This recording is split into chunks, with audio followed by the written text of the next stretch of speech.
समासतः मद्भक्तः एतद्विज्ञाय ಮದ್ಭಾವಾಯ ಉಪಪದ್ಯತೆ. ಹೀಗೆ ನಾನು ಕ್ಷೇತ್ರ, ಜ್ಞಾನ ಮತ್ತು ಜ್ಞಾನಕ್ಕೆ ನಿಲುಕುವುದು ಎಂದರೆ ಜ್ಞೇಯ ಇವನ್ನು ಸಂಗ್ರಹವಾಗಿ ಹೇಳಿದ್ದಾರೆ. ನನ್ನ ಭಕ್ತರು ಮಾತ್ರ ಇದನ್ನು ಪೂರ್ಣವಾಗಿ ಅರ್ಥ ಮಾಡಿಕೊಂಡು ನನ್ನ ಸ್ವಭಾವವನ್ನು ಪಡೆಯುತ್ತಾರೆ. ಪ್ರಕೃತಿಂ ಪುರುಷಂ ಚೈವ ವಿದ್ಯನಾದಿ ಉಭಾವಪಿ ವಿಕಾರಾಂಶ್ಚ ಗುಣಾಂಶ್ಚೈವ ವಿದ್ಧಿ ಪ್ರಕೃತಿ ಸಂಭವಾನ್. ಪ್ರಕೃತಿ ಮತ್ತು ಜೀವಿಗಳು ಅನಾದಿ ಎಂದು ತಿಳಿಯಬೇಕು. ಅವರ ಮಾರ್ಪಾಡುಗಳು, ಗುಣಗಳು ಪ್ರಕೃತಿಯಿಂದ ಆದವು. ಕಾರ್ಯಕಾರಣ ಕರ್ತೃತ್ವೇ ಹೇತುಃ ಪ್ರಕೃತಿಃ ಉಚ್ಯತೆ. ಪುರುಷಃ ಸುಖ ದುಃಖಾನಾಂ ಭೋಕ್ತೃತ್ವೇ ಹೇತುಃ ಉಚ್ಯತೆ. ಎಲ್ಲ ಐಹಿಕ ಕಾರ್ಯಕಾರಣಗಳ ಕಾರಣವು ಪ್ರಕೃತಿ ಎಂದು ಹೇಳಲಾಗಿದೆ. ಈ ಪ್ರಪಂಚದಲ್ಲಿ ಹಲವು ಬಗೆಯ ಸುಖ ದುಃಖಗಳಿಗೆ ಜೀವಿಯೂ ಕಾರಣ.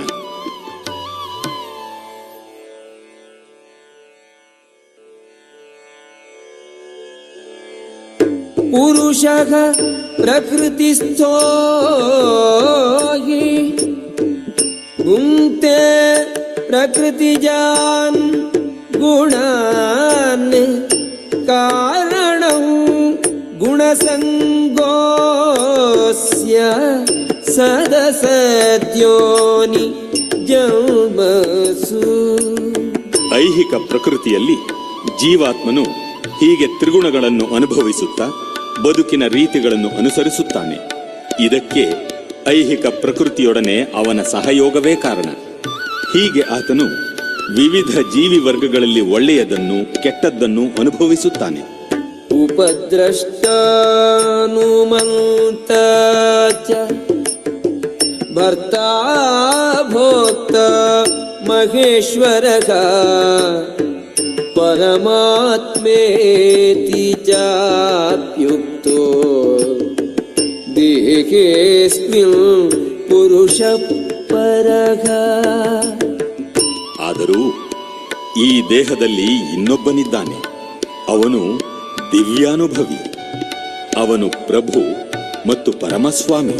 ಅವನು ಮೇಲ್ವಿಚಾರಕನಾಗಿ ಮತ್ತು ಅಪ್ಪಣೆ ಕೊಡುವವನಾಗಿ ಇರುತ್ತಾನೆ. ಅವನಿಗೆ ಪರಮಾತ್ಮನೆಂದು ಹೆಸರು. ಯಯೇವಂ ವೇತ್ತಿ ಪುರುಷಂ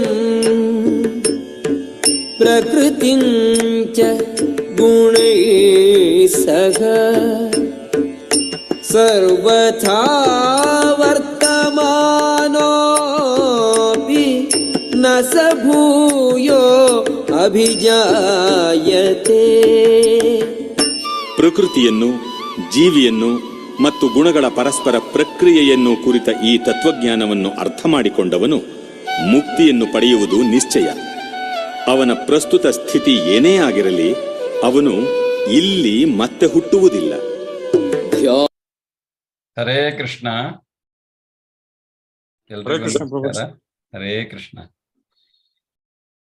ಹರೇ ಕೃಷ್ಣ. ಎಲ್ರಿಗೂ ನಮಸ್ಕಾರ. ಹೇಗಿದ್ದೀರಾ ಎಲ್ರು? ಕೇಳಿಸ್ತಾ ಇದೆಯಾ ಸೌಂಡ್?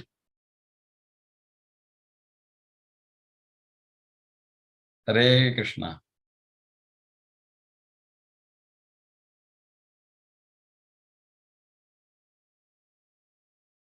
ಸೌಂಡ್ ಕೇಳಿಸ್ತಾ ಇದೆಯಾ ಪ್ರಭುಜಿ?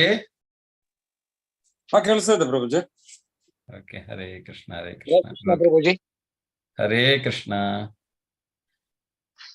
ನೀವು ರೆಸ್ಪಾಂಡ್ ಮಾಡಿಲ್ಲ ಅಂದ್ರೆ ಗೊತ್ತಾಗಲ್ಲ. ಹರೇ ಕೃಷ್ಣ. ನಾವೆಲ್ಲ ಒಂದೊಂದು ಕೀರ್ತನೆ ಮಾಡೋಣ. ಜಯ ರಾಧಾ ಮಾಧವ जय कुंज विहारी जय राधा माधव जय कुंज विहारी जय गोपी जन वल्लभा जय गिरिवरधारी जय गोपी जन वल्लभा जय गिरिवरधारी जय राधा माधव जय कुंज विहारी जय राधा माधव जय कुंज विहारी जय गोपी जन वल्लभा जय गिरिवरधारी यशोदनंदन व्रज जन रंजन यशोदनंदन व्रज जन रंजन यशोदनंदन व्रज जन रंजन यशोदनंदन व्रज जन रंजन यशोदनंदन व्रज जन रंजन यमुना तीरा वनचारी जय राधा माधवा जय कुंज विहारी जय गोपी जन वल्लभा जय गिरिवरधारी यशोदनंदन व्रज जन रंजन यशोदनंदन व्रज जन रंजन यमुना तीरा वनचारी कृष्ण जय राधा माधवा जय कुंज विहारी हरे कृष्णा कृष्ण कृष्ण हरे हरे हरे राम राम राम हरे हरे हरे कृष्ण कृष्ण कृष्ण हरे हरे हरे राम राम राम हरे हरे हरे कृष्ण कृष्ण कृष्ण हरे हरे हरे राम राम राम हरे हरे हरे कृष्ण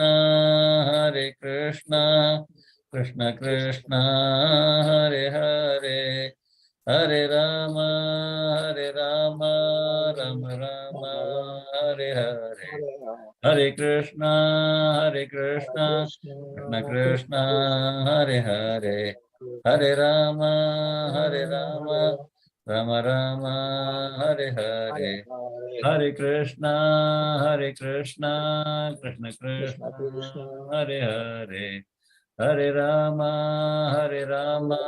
राम राम हरे हरे जय राधा माधवा जय कुंज विहारी जय राधा माधवा जय कुंज विहारी जय गोपी जन वल्लभा जय गिरिवरधारी हरे कृष्णा कृष्ण कृष्ण हरे हरे हरे राम राम राम हरे हरे हरे कृष्णा कृष्ण कृष्ण हरे हरे हरे राम राम राम हरे हरे हरे कृष्णा कृष्ण कृष्ण हरे हरे हरे राम राम राम हरे हरे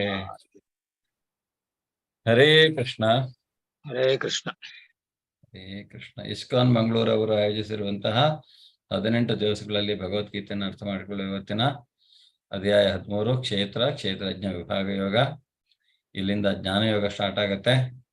ಅದರಿಂದ ಸ್ಪೆಷಲ್ ಆಗಿ ಈ ಜ್ಞಾನವನ್ನು ಉಪಯೋಗಿಸ್ಕೊಂಡು ಹೇಗೆ ನಾವು ಭಗವತ್ ಪ್ರಾಪ್ತಿಯನ್ನು ಮಾಡ್ಕೊಳ್ಳೋದು ಅನ್ನುವಂಥದ್ದು ನಮಗೆ ಇವತ್ತಿನ ಅಧ್ಯಾಯದಲ್ಲಿ ಗೊತ್ತಾಗುತ್ತೆ.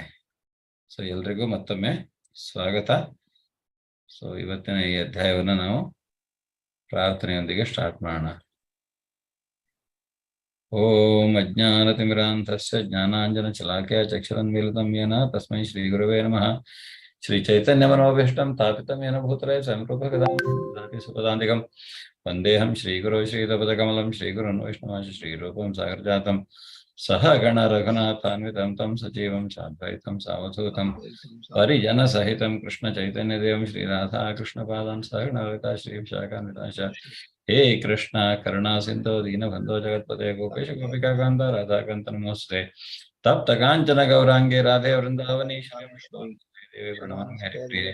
ವಾಂಛಾಕಲ್ಪತರುಭ್ಯಶ್ಚ ಕೃಪಾ ಸಿಂಧುಭ್ಯೋ ಚ ಪತಿತಾನಾಂ ಪಾವನೇಭ್ಯೋ ವೈಷ್ಣವೇಭ್ಯೋ ನಮೋ ನಮಃ.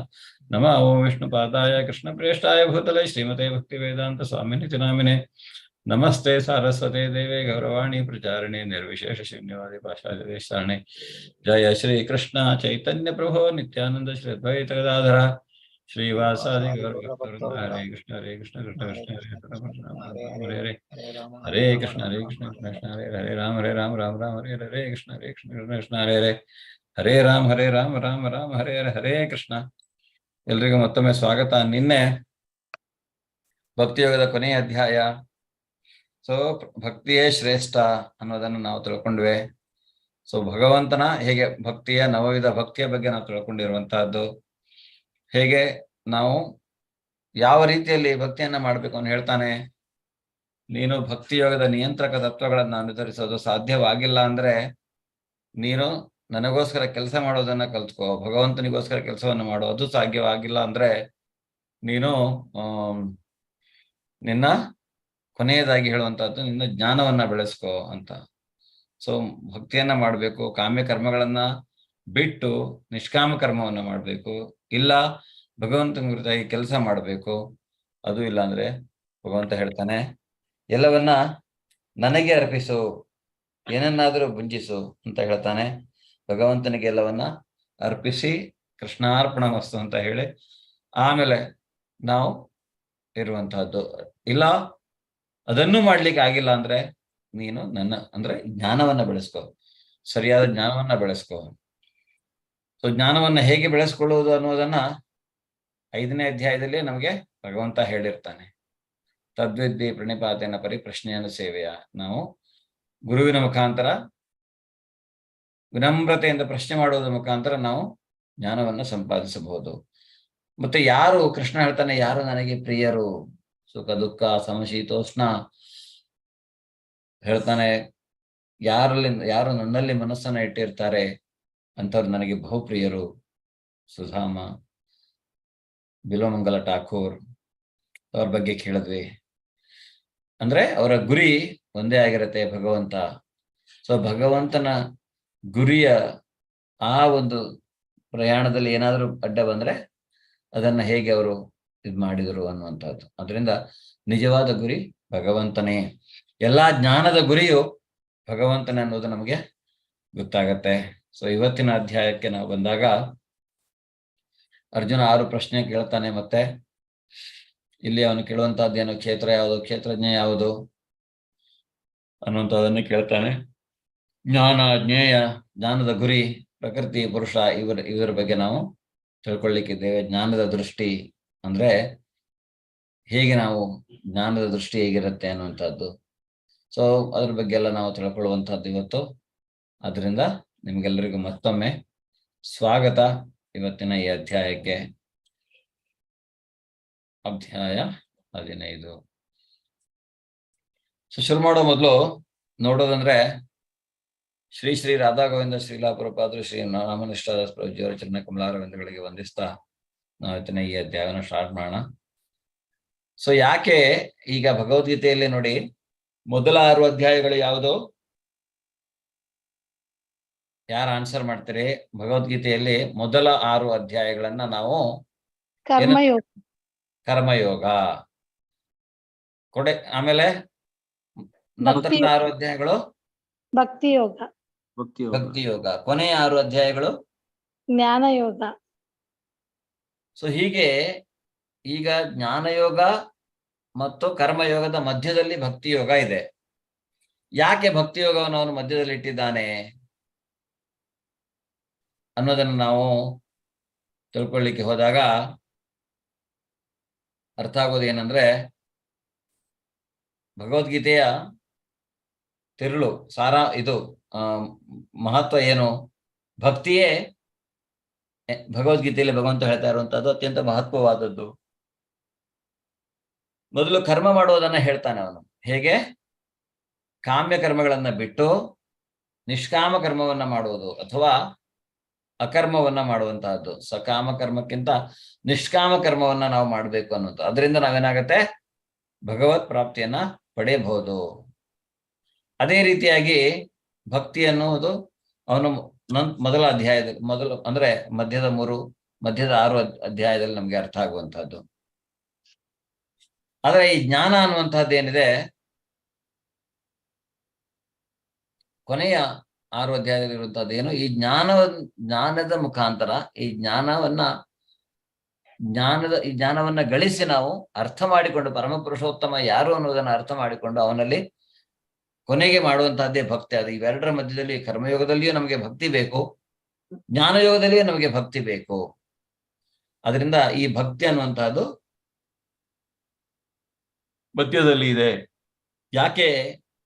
ಈಗ ಉದಾಹರಣೆಗೆ ನಾವು ಯಾವುದಾದ್ರೂ ಒಂದು ಸ್ಯಾಂಡ್ವಿಚ್ ಅನ್ನ ತಿನ್ಲಿಕ್ಕೆ ಹೋದ್ರೆ ಆ ಸ್ಯಾಂಡ್ವಿಚ್ 2 ಕಡೆ ಬ್ರೆಡ್ ಇರುತ್ತೆ, ಮಧ್ಯದಲ್ಲಿ ಅದರ ಇನ್ಗ್ರೀಡಿಯೆಂಟ್, ಅದ್ರ ಒಳಗಡೆ ಏನಿರ್ಬೇಕು ಸ್ಯಾಂಡ್ವಿಚ್ ಒಳಗಡೆ, ಅದ್ರ ಮೇಲೆ ನಾವು ಹೇಳುವಂತಹದ್ದು ಪನ್ನೀರ್ ಸ್ಯಾಂಡ್ವಿಚ್ ಅಥವಾ ಬೇರೆ ಬೇರೆ ಆಲೂ ಸ್ಯಾಂಡ್ವಿಚ್ ಇದೆಲ್ಲ ವೆಜಿಟೇಬಲ್ ಸ್ಯಾಂಡ್ವಿಚ್, ಆ ರೀತಿಯಾಗಿ. ಹಾಗೆಯೇ ಭಗವದ್ಗೀತೆಯಲ್ಲೂ ಸಹಿತ ಈ ಮಧ್ಯದ ಇನ್ಗ್ರೀಡಿಯೆಂಟ್ ಎಷ್ಟು ಪ್ರಾಮುಖ್ಯ ಅನ್ನುವಂಥದ್ದು. ಅದರಿಂದ ಈ ಭಕ್ತಿಯೇ ಪ್ರಧಾನವಾದದ್ದು. ಅದರಿಂದ ಮಾಯೆಯಿಂದ ನಾವು ಹೇಗೆ ಬೇರ್ಪಡುವುದು ಮತ್ತು ಕೃಷ್ಣ ಜೊತೆಗೆ ನಮ್ಮ ಬಾಂಧವ್ಯವನ್ನು ಪಡೆಯುವಂತಹದ್ದು ಹೇಗೆ ಅನ್ನುವಂತಹ ಜ್ಞಾನ ನಾವು ಈ ಜ್ಞಾನ ಯೋಗದಲ್ಲಿ ತಿಳ್ಕೊಳ್ಳಿಕ್ಕಿದ್ದೇವೆ. ಈ ಜ್ಞಾನವನ್ನ ಭಕ್ತಿ ಸಾಧಿಸಲು ಸಾಧನವಾಗಿ ನಾವು ಬೆಳೆಸಬೇಕು. ಈ ಜ್ಞಾನ ಅನ್ನುವಂಥದ್ದೇನು? ಈ ಜ್ಞಾನದಿಂದ ಏನಾಗತ್ತೆ? ಜ್ಞಾನ ಬಂದ್ಬಿಟ್ರಾಯ್ತಾ, ಆಮೇಲೆ ನಾವು ಮತ್ತೆ ಭಕ್ತಿಯನ್ನ ಮಾಡ್ಲೇಬೇಕಲ್ವಾ? ಆ ಜ್ಞಾನ ಯಾಕೆ ಬೇಕು? ಭಕ್ತಿಯನ್ನ ಮಾಡ್ಲಿಕ್ಕೆ ಆ ಜ್ಞಾನ ಬೇಕು. ನಿಷ್ಕಾಮ ಕರ್ಮವನ್ನ ಯಾಕೆ ಮಾಡ್ಬೇಕು? ಭಕ್ತಿಯನ್ನ ಮಾಡ್ಲಿಕ್ಕೆ ನಿಷ್ಕಾಮ ಕರ್ಮವನ್ನ ನಾವು ಮಾಡ್ಬೇಕು ಅನ್ನುವಂಥದ್ದು ನಾವಿಲ್ಲಿ ತಿಳ್ಕೊಳ್ಬಹುದು. ಸೊ ಇವತ್ತಿನ ಅಧ್ಯಾಯದಲ್ಲಿ ಅರ್ಜುನನ 6 ಪ್ರಶ್ನೆಗಳು ಯಾವುದು? ಅವನು ಕೇಳ್ತಾನೆ, ಪ್ರಕೃತಿ ಅಂದ್ರೆ ಏನು, ಪುರುಷ ಅಂದ್ರೆ ಏನು, ಕ್ಷೇತ್ರ ಅಂದ್ರೆ ಏನು, ಕ್ಷೇತ್ರಜ್ಞ ಅಂದ್ರೆ ಏನು, ಜ್ಞಾನ ಅಂದ್ರೆ ಏನು, ಜ್ಞೇಯ ಅಂದ್ರೆ ಏನು ಅದನ್ನು ಕೇಳ್ತಾನೆ. ಸೊ ಪ್ರಕೃತಿ ಅನ್ನುವಂತಹದ್ದು ಈ ಐಹಿಕ ಪ್ರಕೃತಿ. ಪುರುಷ ಈ ಐಹಿಕ ಪ್ರಕೃತಿಯ ಭೋಕ್ತ. ಅಂದ್ರೆ ಇಲ್ಲಿ ಪುರುಷೋತ್ತಮ ಕೃಷ್ಣ ಪುರುಷ ಅಂದ್ರೆ ಈ ಐಹಿಕ ಪ್ರಕೃತಿಯನ್ನ ಯಾರು ಉಪಯೋಗಿಸ್ಕೊಳ್ತಾ ಇದ್ದಾನೆ ಅವನು. ಕ್ಷೇತ್ರ ಅಂದ್ರೆ ಯಾವುದು? ಆತ್ಮಕ್ಕೆ ಕ್ಷೇತ್ರ ಅನ್ನೋದು ಶರೀರ. ಕ್ಷೇತ್ರಜ್ಞ ಯಾರು? ಆ ಕ್ಷೇತ್ರದಲ್ಲಿರುವವನೇ ಕ್ಷೇತ್ರಜ್ಞ. ಆ ಕ್ಷೇತ್ರದ ಬಗ್ಗೆ ತಿಳ್ಕೊಂಡಿರುವವನೇ ಕ್ಷೇತ್ರಜ್ಞ. ಇಲ್ಲಿ ಆತ್ಮ ಇನ್ನೊಂದು ಪರಮಾತ್ಮನೂ ಬರುತ್ತೆ. ಈ ಆತ್ಮ ಮತ್ತೆ ಪರಮಾತ್ಮ ಇಬ್ಬರು ಕ್ಷೇತ್ರಜ್ಞರಾದ್ರೆ, ಆತ್ಮ ಅನ್ನುವಂತಹದ್ದು ಆ ಶರೀರ ಮಾತ್ರ ತಿಳ್ಕೊಂಡಿದ್ರೆ, ಪರಮಾತ್ಮ ಅನ್ನುವಂಥವನು ಎಲ್ಲಾ ಶರೀರಗಳನ್ನು, ಎಲ್ಲಾ ಜೀವಿಗಳ ಶರೀರದಲ್ಲಿ ಇರೋದ್ರಿಂದ ಅವನು ಎಲ್ಲದರ ಕ್ಷೇತ್ರಜ್ಞ ಅವನು. ಆದ್ರೆ ಆತ್ಮ ಅನ್ನುವಂಥದ್ದೇನು? ಆ ಕ್ಷೇತ್ರಕ್ಕೆ ಮಾತ್ರ ಸೀಮಿತವಾಗಿರುವಂತಹದ್ದು. ಜ್ಞಾನ ಅನ್ನುವಂಥದ್ದೇನು ಕೇಳ್ತಾನೆ? ಕ್ಷೇತ್ರ ಮತ್ತೆ ಕ್ಷೇತ್ರಜ್ಞರನ್ನ ಅರಿತುಕೊಳ್ಳುವುದೇ ಜ್ಞಾನ ಅನ್ನೋದನ್ನ ನಾವಿಲ್ಲಿ ತಿಳ್ಕೊಳ್ಬಹುದು. ಈ ಜ್ಞಾನದ ಗುರಿ ಯಾವುದು? ಯಾಕೆ ನಾವು ಈ ಕ್ಷೇತ್ರವನ್ನ ಅಂದ್ರೆ ಈ ಶರೀರವನ್ನ ಅರ್ಥ ಮಾಡ್ಕೊಳ್ಬೇಕು? ಯಾಕೆ ನಾವು ಈ ಅಂದ್ರೆ ಕ್ಷೇತ್ರಜ್ಞ ಬಗ್ಗೆ ತಿಳ್ಕೊಳ್ಬೇಕು ಅಂದ್ರೆ, ಆ ಜ್ಞಾನದಿಂದ ನಮ್ಮ ನಿಜವಾದ ಗುರಿ ಯಾವುದು? ಪರಮಾತ್ಮನನ್ನ ಅರ್ಥ ಮಾಡಿಕೊಂಡು ಪರಮಾತ್ಮನ ಜೊತೆಗೆ ಆತ್ಮ ಸಾಕ್ಷಾತ್ಕಾರ ಆಗುವಂತಹದ್ದು. ಈ ಆತ್ಮ ಪರಮಾತ್ಮನ ಜೊತೆಗೆ ಸಂಬಂಧವನ್ನ ಕಲ್ಪಿಸುವಂತಹದ್ದು. ಯಾವಾಗ ಅದು ಪರಮಾತ್ಮನ ಕಡೆಗೆ ಮುಖ ಮಾಡತ್ತೋ ಆತ್ಮ, ಆಗ ಅಂದ್ರೆ ಆತ್ಮ ಸಾಕ್ಷಾತ್ಕಾರ ಅನ್ನುವಂಥದ್ದು ಆಗತ್ತೆ. ಸೊ ಅದನ್ನು ನಾವು ಇವತ್ತು ತಿಳ್ಕೊಳ್ಳೋಣ. ಹರೇ ಕೃಷ್ಣ. ಎಲ್ಲ ಹ್ಯಾಂಡ್ ರೈಸ್ ಮಾಡಿ, ಜಾಸ್ತಿ ಹ್ಯಾಂಡ್ಗಳು ಬೇಕು. ಹರೇ ಕೃಷ್ಣ. ಧನ್ಯವಾದಗಳು. ಅರ್ಜುನ ಉವಾಚ ಪ್ರಕೃತಿಂ ಪುರುಷಂ ಚೈವ ಕ್ಷೇತ್ರಂ ಕ್ಷೇತ್ರಜ್ಞಮೇವ ಚ ಏತದ್ವೇದಿತುಮಿಚ್ಛಾಮಿ ಜ್ಞಾನಂ ಜ್ಞೇಯಂ ಚ ಕೇಶವ. ಶ್ರೀ ಭಗವಾನುವಾಚ ಇದಂ ಇದಂ ಶರೀರಂ ಶರೀರಂ ಕೌಂತೆಯ ಕ್ಷೇತ್ರಮಿತ್ಯಭಿಧೀಯತೆ ಏತದ್ಯೋ ವೇತ್ತಿ तं ಪ್ರಾಹುಃ ಕ್ಷೇತ್ರಜ್ಞ ಇತಿ ತದ್ವಿದಃ. ಹರೇ ಕೃಷ್ಣ. ಶಂಕರ್ ಪ್ರಭುಜಿ.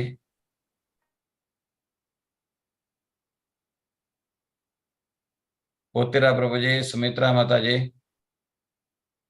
ಅರ್ಜುನನು ಹೇಳಿದನು ಹಾಲ್ ಪ್ರಭುಜಿ. ಅರ್ಜುನನು ಹೇಳಿದನು, ಪ್ರೀತಿಯ ಕೃಷ್ಣನೇ, ಪ್ರಕೃತಿ, ಪುರುಷ, ಕ್ಷೇತ್ರ, ಕ್ಷೇತ್ರಜ್ಞ, ಜ್ಞಾನ ಮತ್ತು ಜ್ಞಾನದ ಗುರಿ ಇದನ್ನು ತಿಳಿದುಕೊಳ್ಳಲು ಬಯಸುತ್ತೇನೆ. ದೇವೋತ್ತಮ ಪರಮಪುರುಷನು ಹೇಳಿದನು, ಕೌಂತೆಯನೇ, ಈ ದೇಹವನ್ನು ಕ್ಷೇತ್ರವೆಂದು, ದೇಹವನ್ನು ತಿಳಿದವನನ್ನು ಕ್ಷೇತ್ರಜ್ಞ ಎಂದು ಕರೆಯುತ್ತಾರೆ. ಹರೇ ಕೃಷ್ಣ ಈ ಪ್ರಭುಜಿ. ದೇಹ ಕ್ಷೇತ್ರ, ಇಲ್ಲಿ ಕ್ಷೇತ್ರ ಅಂದ್ರೆ ಯಾವುದು ಅಂತ ಕೇಳ್ತಾನೆ. ಜ್ಞಾನ ಗುರಿ ಅದ್ರ ಬಗ್ಗೆ ಇಲ್ಲಿ ಭಗವಂತ ಉತ್ತರ ಕೊಡ್ತಾ ಇದ್ದಾನೆ. ಕ್ಷೇತ್ರ ಅಂದ್ರೆ ಈ ದೇಹ, ಕ್ಷೇತ್ರಜ್ಞ ಅಂದ್ರೆ ಈ ದೇಹವನ್ನ ಯಾರು ತಿಳಿದಿರ್ತಾನೋ ಅವನು ಅನ್ನೋದನ್ನ ಇಲ್ಲಿ ಹೇಳ್ತಾನೆ. ಕ್ಷೇತ್ರಜ್ಞಂ ಚಾಪಿ ಮಾಂ ವಿದ್ಧಿ ಸರ್ವ ಕ್ಷೇತ್ರೇಷು ಭಾರತ ಕ್ಷೇತ್ರಜ್ಞಯೋರ್ಜ್ಞಾನಂ ಯತ್ತ ಜ್ಞಾನಂ ಮತಂ ಮಮ. ಹರೇ ಕೃಷ್ಣ. ಸುಮಿತ್ರಾ ಮಾತಾಜಿ. ಹರೇ ಕೃಷ್ಣ ಪ್ರಭುಜಿ. ಭರತ ವಂಶ ಶ್ರೇಷ್ಠನಾದ ಅರ್ಜುನನೇ, ಎಲ್ಲಾ ದೇಹಗಳಲ್ಲಿರುವ ಕ್ಷೇತ್ರಜ್ಞನು ನಾನೇ. ಈ ದೇಹವನ್ನು ಕ್ಷೇತ್ರಜ್ಞನನ್ನು ತಿಳಿಯುವುದೇ ಜ್ಞಾನ ಎನ್ನುವುದನ್ನು ನೀನು ತಿಳಿದುಕೊಳ್ಳಬೇಕು. ಇದೇ ನನ್ನ ಅಭಿಪ್ರಾಯ. ನೀನು ಅರ್ಥ ಮಾಡಿಕೊಳ್ಳಬೇಕು. ಇದೇ ನನ್ನ ಅಭಿಪ್ರಾಯ. ಧನ್ಯವಾದ ಪ್ರಭುಜಿ. ಸೊ ಇಲ್ಲ ಅವನು ಹೇಳ್ತಾ ಇದ್ದಾನೆ ಜ್ಞಾನ ಅಂದ್ರೆ ಏನು. ಅವನು ಹೇಳ್ತಾ ಇದ್ದಾನೆ ಜ್ಞಾನ ಅಂದ್ರೆ ಈ ಕ್ಷೇತ್ರಜ್ಞ, ಎಲ್ಲಾ ದೇಹಗಳಲ್ಲಿರುವ ಕ್ಷೇತ್ರಜ್ಞ ನಾನೇ ಅಂತ ಹೇಳ್ತಾನೆ ಅಲ್ವಾ. ಪ್ರತಿಯೊಂದು ದೇಹದಲ್ಲಿರುವಂತಹ ಕ್ಷೇತ್ರಜ್ಞ ಅವನು.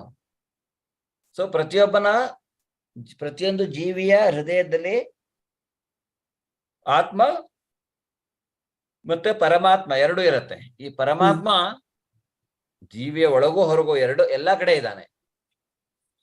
ಆದ್ರೆ ಈ ಕ್ಷೇತ್ರಜ್ಞ ಅವನು ಹೇಳ್ತಾ ಇದ್ದಾನೆ, ನಾನು ಎಲ್ಲಾ ಶರೀರದ ಬಗ್ಗೆ, ಎಲ್ಲಾ ದೇಹಗಳಲ್ಲಿರುವ ಕ್ಷೇತ್ರಜ್ಞ ನಾನು. ಇದನ್ನ ನೀನು ಅರ್ಥ ಮಾಡ್ಕೊಳ್ಬೇಕು ಅನ್ನೋದನ್ನ ಇಲ್ಲಿ ಹೇಳ್ತಾನೆ. 1 ಸೆಕೆಂಡ್.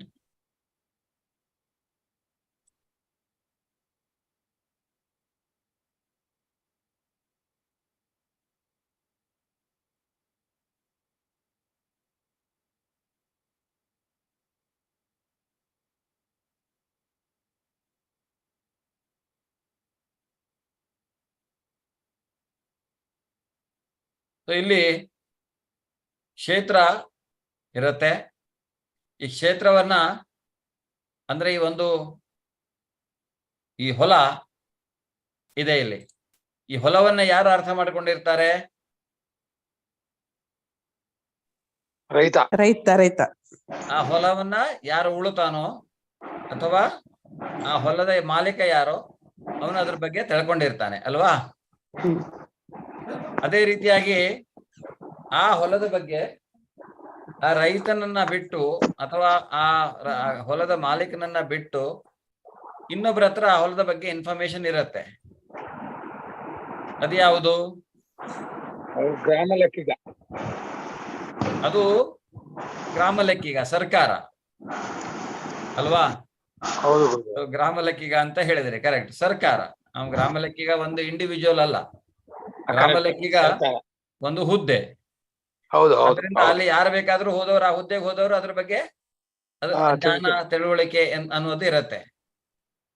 ಅದೇ ರೀತಿಯಾಗಿ ಈ ಶರೀರ ಅನ್ನುವಂತಹ ಕ್ಷೇತ್ರವನ್ನ ಇಬ್ರು ಅರ್ಥ ಮಾಡ್ಕೊಂಡಿರ್ತಾರೆ. ಯಾರು? ಒಂದು ಆ ಶರೀರದಲ್ಲಿರುವಂತಹ ಜೀವಿ, ಇನ್ನೊಂದು ಆ ಶರೀರದಲ್ಲಿರುವಂತಹ ಕ್ಷೇತ್ರಜ್ಞ. ಯಾರು? ಎಲ್ಲರ ಹೃದಯದಲ್ಲಿರುವ ಪರಮಾತ್ಮ ನಾನೇ ಕ್ಷೇತ್ರಜ್ಞ, ಎಲ್ಲರ ದೇಹದಲ್ಲಿರುವಂತವನು. ಅದರಿಂದ ಆ ಪರಮಾತ್ಮ ಅನ್ನುವಂಥವನು ಸಹಿತ ಇನ್ನೊಂದು ಕ್ಷೇತ್ರಜ್ಞ ಅನ್ನೋದನ್ನ ನಾವಿಲ್ಲಿ ತಿಳ್ಕೊಳ್ಬಹುದು. ಋಷಿಭಿರ್ಬಹುಧಾ ಗೀತಂ ಛಂದೋಭಿರ್ ವಿವಿಧೈ ಪೃಥಕ್ ಬ್ರಹ್ಮಸೂತ್ರ ಪದೈಶ್ಚೈವ ಹೇತುಮದ್ಭಿರ್ವಿನಿಶ್ಚಿತೈಃ. ರೇಣುಕಾ ಮಾತಾಜಿ. ಹರೇ ಕೃಷ್ಣ ಪ್ರಭುಜಿ. ಹರೇ ಕೃಷ್ಣ. ಕ್ಷೇತ್ರ ಮತ್ತು ಕ್ಷೇತ್ರಜ್ಞನ ಜ್ಞಾನವನ್ನು ಅನೇಕ ಋಷಿಗಳು ಬೇರೆ ಬೇರೆ ವೈದಿಕ ಬರಹಗಳಲ್ಲಿ ವರ್ಣಿಸಿದ್ದಾರೆ. ವಿಶೇಷವಾಗಿ ವೇದಾಂತ ಸೂತ್ರದಲ್ಲಿ ಕಾರ್ಯ ಕಾರಣ ತರ್ಕದೊಂದಿಗೆ ಇದನ್ನು ನಿರೂಪಿಸಿದೆ.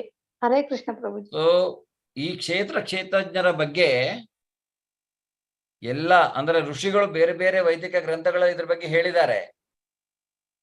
ಅದನ್ನ ಅಷ್ಟೇ ಅಲ್ಲ, ವೇದಾಂತ ಸೂತ್ರದ ಕರ್ತೃ ಭಗವಾನ್ ಶ್ರೀಕೃಷ್ಣನೇ. ಆದ್ರೆ ಆ ವೇದಾಂತ ಸೂತ್ರದಲ್ಲಿ ವ್ಯಾಸರ ಮುಖೇನ ಬರೆದಿರುವಂತದ್ದು. ಅಲ್ಲಿ ಹೇಳಲಾಗಿದೆ, ಅಲ್ಲಿ ಕಾರ್ಯಕಾರಣದ ತರ್ಕದೊಂದಿಗೆ, ಅಂದ್ರೆ ಅಷ್ಟು ಚೆನ್ನಾಗಿ ಅದನ್ನ ಅದ್ರ ಬಗ್ಗೆ ಹೇಳಲಾಗಿದೆ. ಈಗ ನಾವು ಅದ್ರ ಬಗ್ಗೆ ಒಂದ್ ಸ್ವಲ್ಪ ನೋಡೋಣ, ಪ್ರಭುಪಾದರು ಏನ್ ಹೇಳಿದ್ದಾರೆ ಅನ್ನೋದಕ್ಕೆ. ಸೊ ಅಲ್ಲಿ ವೇದವ್ಯಾಸರು ತಂದೆ ಪರಾಶರ ಮುನಿಗಳು. ಈ ಪರಾಶರ ಮುನಿಗಳು ಹೇಳ್ತಾರೆ ಅಹಂ ತ್ವಂ ತಥಾನ್ಯೇ ಅಂತ. ಅಹಂ ತ್ವಂ ತಥಾನ್ಯ ಅಂದ್ರೆ ಏನು? ನಾವು, ನೀವು, ನಾನು ಮತ್ತು ಬೇರೆ ಬೇರೆ ಜೀವಿಗಳು, ಅಂದ್ರೆ ಎಲ್ಲರೂ ಐಹಿಕ ದೇಹಗಳಲ್ಲಿದ್ದರೂ ಅವರು ದಿವ್ಯರು ಅನ್ನೋದನ್ನ ಹೇಳ್ತಾರೆ. ಅಂದ್ರೆ ಯಾಕೆಂದ್ರೆ ಈ ಆತ್ಮದ ನಿಜವಾದ ಸ್ವರೂಪ ಸತ್ ಚಿತ್ ಆನಂದ ಅನ್ನುವಂತಹದ್ದು. ಹಾಗೆಯೇ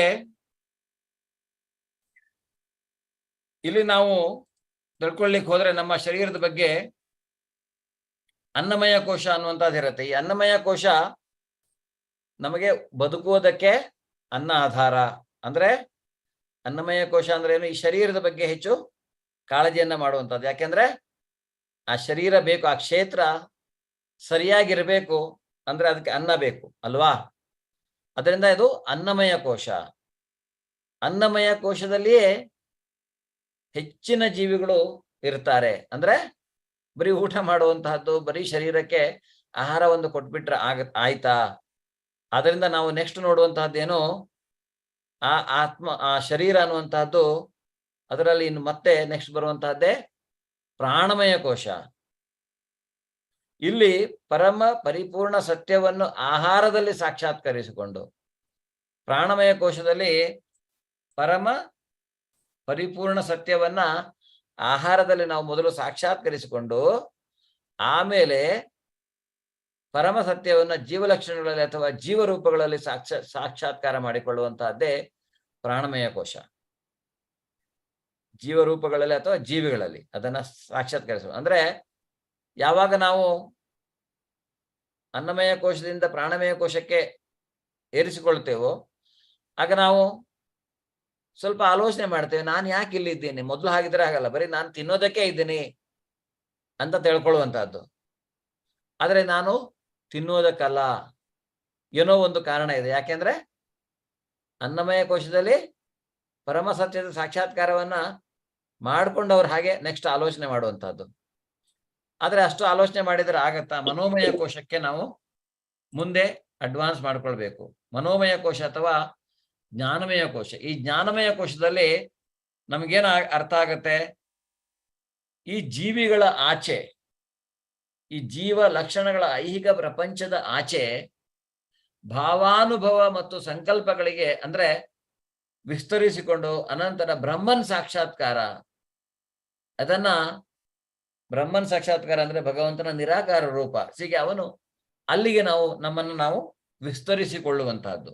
ಇದು ಒಂದು ರೀತಿಯಾಗಿ ನಮ್ಮ ಈ ಕ್ಷೇತ್ರನ ವಿಸ್ತರಣೆ ಆಗುವಂತಹದ್ದು. ಪ್ರಾಣಮಯ ಕೋಶದಿಂದ ಜ್ಞಾನಮಯ ಕೋಶಕ್ಕೆ ನಾವು ಹೋಗ್ಬೇಕು.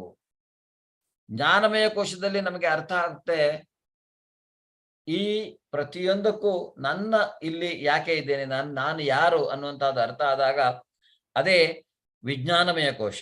ಅಲ್ಲೇನಾಗತ್ತೆ? ವಿಜ್ಞಾನಮಯ ಕೋಶದಲ್ಲಿ ಬ್ರಹ್ಮನ್ ಸಾಕ್ಷಾತ್ಕಾರ ಆಗುವಂತಹದ್ದು. ಅಂದ್ರೆ ಈ ಬ್ರಹ್ಮನ್ ಅಂದ್ರೆ ಏನು? ಯಾರಾದ್ರೂ ಹೇಳ್ತಾರೆ ಬ್ರಹ್ಮನ್ ಅಂದ್ರೆ ಏನು? ಹರೇ ಕೃಷ್ಣ ಪ್ರಭುಜಿ. ಹ ಭಗವಂತನ ಸೂರ್ಯನ ಕಿರಣಗಳು ಹೇಗೆ ಬೆಳಕು ಸೂಸುತ್ತೋ ಆ ತರ ಬೆಳಕಿರ್ಬೇಕು. ಭಗವಂತನ ನಿರಾಕಾರ ರೂಪ ಬ್ರಹ್ಮಜ್ಯೋತಿ. ಓಕೆ, ಸೂರ್ಯನ ಕಿರಣಗಳ ಬೆಳಕು ಹೇಗೋ ಹಾಗೆ ಭಗವಂತನ ನಿರಾಕಾರ ರೂಪ ಅಥವಾ ಬ್ರಹ್ಮಜ್ಯೋತಿ ಅನ್ನುವಂತಹದ್ದು. ಸೊ ವಿಜ್ಞಾನಮಯ ಕೋಶದಲ್ಲಿ ನಾವು ಬ್ರಹ್ಮನ್ ಅಲ್ಲಿ ಅಂದ್ರೆ ಆತ್ಮ ಮತ್ತೆ ಪರಮಾತ್ಮ ಒಂದಾಗುವಂತಹದ್ದು ಬ್ರಹ್ಮನ್ ಹಂತದಲ್ಲಿ. ಈ ಒಂದು ಕಾರಣಕ್ಕಾಗಿಯೇ ಶಂಕರಾಚಾರ್ಯರ ಅದ್ವೈತ ಸಿದ್ಧಾಂತ ಬಂದಿರುವಂತಹದ್ದು. ಆದರೆ ಆತ್ಮ ಪರಮಾತ್ಮ ಆಗ್ಲಿಕ್ಕೆ ಸಾಧ್ಯವಿಲ್ಲ ಅನ್ನುವುದನ್ನ ದ್ವೈತ ಹೇಳತ್ತೆ. ನಾವು ಜಾಸ್ತಿ ದ್ವೈತ ಅದ್ವೈತ ಅಂತ ಫೈಟ್ ಮಾಡೋದು ಅವಶ್ಯಕತೆ ಇಲ್ಲ. ಅದು ಯಾಕೆ ಇದೆ ಅನ್ನೋದನ್ನ ನಾವು ಅರ್ಥ ಮಾಡ್ಕೊಳ್ಬೇಕಷ್ಟೆ.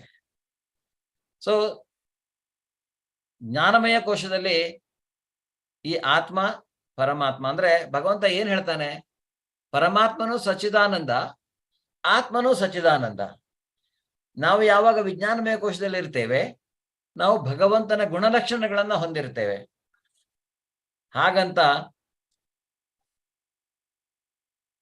ಹಾಗಂತ ಈ ಒಂದು ಆತ್ಮ ಪರಮಾತ್ಮ ಆಗ್ಲಿಕ್ಕೆ ಸಾಧ್ಯವಿಲ್ಲ.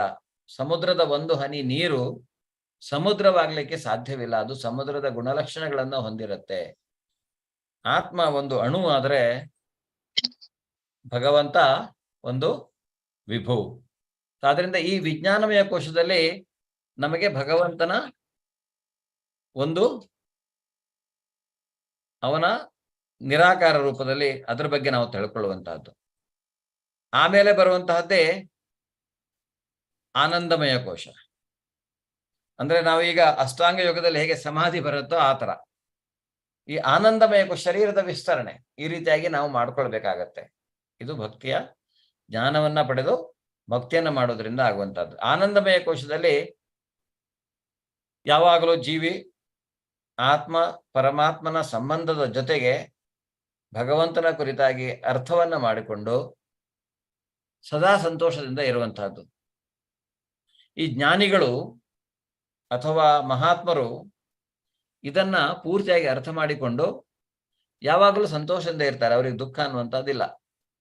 ಯಾವುದಾದ್ರೂ ಮನುಷ್ಯ ಐಹಿಕ ಪ್ರಪಂಚದಲ್ಲಿ ನನಗೆ ಬಹಳ ದುಃಖ ಆಗಿದೆ ಅಂತ ಅವ್ರ ಹತ್ರ ಹೋದ್ರೆ ಅವರು ಯಾವುದೇ ರೀತಿಯಾಗಿ ವಿಚಲಿತರಾಗದೆ ಸಮಾಧಾನವಾಗಿ ಇರ್ತಾರೆ. ಅವರ ಮುಖದಲ್ಲಿ ಒಂದು ರೀತಿಯಾದಂಥ ಸಮಾಧಾನ ಯಾವಾಗಲೂ ಇದ್ದೇ ಇರುತ್ತೆ. ಯಾಕೆ? ಅವರಿಗೆ ಗೊತ್ತಿದೆ ಈ ಐಹಿಕ ಪ್ರಪಂಚದಲ್ಲಿ ನಮ್ಮ ಕತೆ ಏನು, ನಾವು ಯಾವುದರ ಪ್ರಭಾವದಲ್ಲಿದ್ದೇವೆ. ಭಗವಂತ ಹೇಳಿದ ಹಾಗೆ ಇದು ದುಃಖಾಲಯ ಅಶಾಶ್ವತ. ಈ ದುಃಖಾಲಯ ಅಶಾಶ್ವತದಲ್ಲಿ ನಾವು ಸುಖವನ್ನ ಹುಡುಕ್ತಾ ಇದ್ದೇವೆ. ಆ ಸುಖ ನಮಗೆ ಖಂಡಿತವಾಗಿಯೂ ಸಿಗ್ಲಿಕ್ಕೆ ಸಾಧ್ಯವಿಲ್ಲ. ಶಾಶ್ವತವಾದಂತಹ ಸುಖ, ಆ ಶಾಶ್ವತವಾದಂತಹ ಸುಖ ಸಿಗ್ಬೇಕಂದ್ರೆ ಏನ್ ಮಾಡ್ಬೇಕು ನಾವು? ಭಕ್ತಿ ಯೋಗ. ಭಗವಂತನಲ್ಲಿ ಆನಂದಮಯ ಕೋಶದಲ್ಲಿ ನಮ್ಮ ಕ್ಷೇತ್ರವನ್ನ ವಿಸ್ತಾರ ಮಾಡಿಕೊಂಡು ಆನಂದಮಯ ಕೋಶದಲ್ಲಿ ಭಗವಂತನ ಜೊತೆಗೆ ನಮ್ಮ ಸಂಬಂಧ ಅಂದ್ರೆ ಆತ್ಮ ತನ್ನ ನಿಜವಾದ ಸ್ವರೂಪವನ್ನ ಅಲ್ಲಿ ಪಡೆಯುವಂತಹದ್ದು. ಸ್ವರೂಪ ಅಂದ್ರೆ ಸ್ವಂತ ರೂಪ ಅನ್ನುವಂತಹದ್ದು. ಅದರ ನಿಜವಾದ ಸಚಿತ್ ಆನಂದದ ಗುಣಲಕ್ಷಣಗಳನ್ನ ಪಡೆಯುವಂಥದ್ದು. ಇಲ್ಲಾಂದ್ರೆ ಏನಾಗುತ್ತೆ, ಈ ಕ್ಷೇತ್ರದಲ್ಲಿ ಅದು ಒಂದು ರೀತಿಯಾಗಿ ಬಂಧಿತವಾಗುತ್ತೆ. ಈ ಕ್ಷೇತ್ರದಲ್ಲಿ ಅದು ಬರೀ ಅನ್ನಮಯ ಕೋಶದಲ್ಲಿದ್ದಾಗ ಅಥವಾ ಕಾಮ್ಯಕರ್ಮಗಳನ್ನ ಮಾಡಿಕೊಂಡು ಇರುವಂತಹ ಸಂದರ್ಭದಲ್ಲಿ ಆತ್ಮ ಬಂಧಿತವಾಗತ್ತೆ. ಇಲ್ಲಿ ಅದನ್ನ ನಾವು ಬದ್ಧ ಆತ್ಮ ಅಂತ ಕರಿತೇವೆ, ಬಾಂಡೆಡ್ ಸೋಲ್ ಅಂತ. ಬಾಂಡೆಡ್ ಸೋಲ್ ಅಂದ್ರೆ ಏನು? ಬದ್ಧ ಆತ್ಮ ಅಂದ್ರೆ ಏನು? ಉದಾಹರಣೆಗೆ ನೀವು ಯಾವ್ದಾದ್ರು ಒಂದು ಕಂಪನಿಯಲ್ಲಿ ಬಾಂಡ್ ಸೈನ್ ಹಾಕಿರ್ತೀರ ಅಥವಾ ಅಲ್ಲಿ ಅಗ್ರಿಮೆಂಟ್ ಸೈನ್ ಮಾಡ್ತೀರಾ. HR ಹೇಳತ್ತೆ, ಓಕೆ ಇದು ಆಫರ್ ಲೆಟರ್ ಇದೆ, ನೀನು ಸೈನ್ ಮಾಡಿ ಕೊಡು. ಆ ಆಫರ್ ಲೆಟರ್ ಅಲ್ಲಿ ಈ ಕಂಪನಿಯ ಏನು ರೂಲ್ಸ್ ಅಂಡ್ ರೆಗ್ಯುಲೇಷನ್ ಬಗ್ಗೆ ಮೆನ್ಷನ್ ಮಾಡಿರ್ತಾರೆ, ಎಷ್ಟು ನಿಮ್ ಸ್ಯಾಲರಿ ಅದು ಇದು ಎಲ್ಲ. ಆ ಆಫರ್ ಲೆಟರ್ಗೆ ನೀವು ಸೈನ್ ಹಾಕಿದ್ರೆ ಅಂದ್ರೆ ಸೈನ್ ಹಾಕಿದ್ರೆ ಏನಾಗುತ್ತೆ, ನೀವು ಅದಕ್ಕೆ ಬದ್ಧರಾಗಿರ್ಬೇಕಾಗತ್ತೆ. ಅದೊಂದು ಅಗ್ರಿಮೆಂಟ್. ಅದರಿಂದ ಆತ್ಮ ಯಾವಾಗ ಐಹಿಕ ಪ್ರಪಂಚದಲ್ಲಿ ಐಹಿಕ ಪ್ರಕೃತಿಯ 3 ಗುಣಗಳಿಗೆ, ನಾಳಿನ ಅಧ್ಯಾಯದಲ್ಲಿ ಬರತ್ತೆ 3 ಗುಣಗಳು, ಐಹಿಕ ಪ್ರಕೃತಿಯ 3 ಗುಣಗಳಿಗೆ ನಾವು ಯಾವಾಗ ಬಾಂಡ್ ಆಗಿರ್ತೇವೆ, ಸೈನ್ ಹಾಕಿದ್ದೇವೆ ನಾವು ಇಲ್ಲಿ ಬರುವಾಗ, ಓಕೆ ನಾನು ಈ ಗುಣಲಕ್ಷಣಗಳಿಗೆ ಬದ್ಧನಾಗಿರ್ತೇನೆ ಅನ್ನುವಂಥದ್ದು. ಅದರಿಂದ ಈ ಬದ್ಧ ಆತ್ಮ ಅನ್ನುವಂಥದ್ದು ಇಲ್ಲಿ ಈ ಗುಣಲಕ್ಷಣಗಳಲ್ಲಿ ಯಾವಾಗ ಅದು ಅದರಿಂದ ಲಿಬರೇಟ್ ಆಗತ್ತೆ, ನಿಜವಾದ ನಾವು ರಿನೌನ್ಸಿಯೇಷನ್ ಅಥವಾ ನಿಜವಾದ ಸನ್ಯಾಸ ಅಂದ್ರೆ ಏನು, ಆತ್ಮ ಪರಿಶುದ್ಧವಾಗುವಂತಹದ್ದು. ಅದು ಈ ಐಹಿಕ ಬಂಧನದಲ್ಲಿ ಇರದೇ ಇರುವಂತಹದ್ದು. ಮಹಾಭೂತಾನ್ಯಹಂಕಾರೋ ಬುದ್ಧಿರವ್ಯಕ್ತಮೇವ ಚ ಇಂದ್ರಿಯಾಣಿ ದಶೈಕಂಚ ಪಂಚಚೇಂದ್ರಿಯ ಗೋಚರಾಃ ಇಚ್ಛಾ ದ್ವೇಷ ಸುಖಂ ದುಃಖಂ ಸಂಘಾತಶ್ಚೇತನಾ ಧೃತಿಃ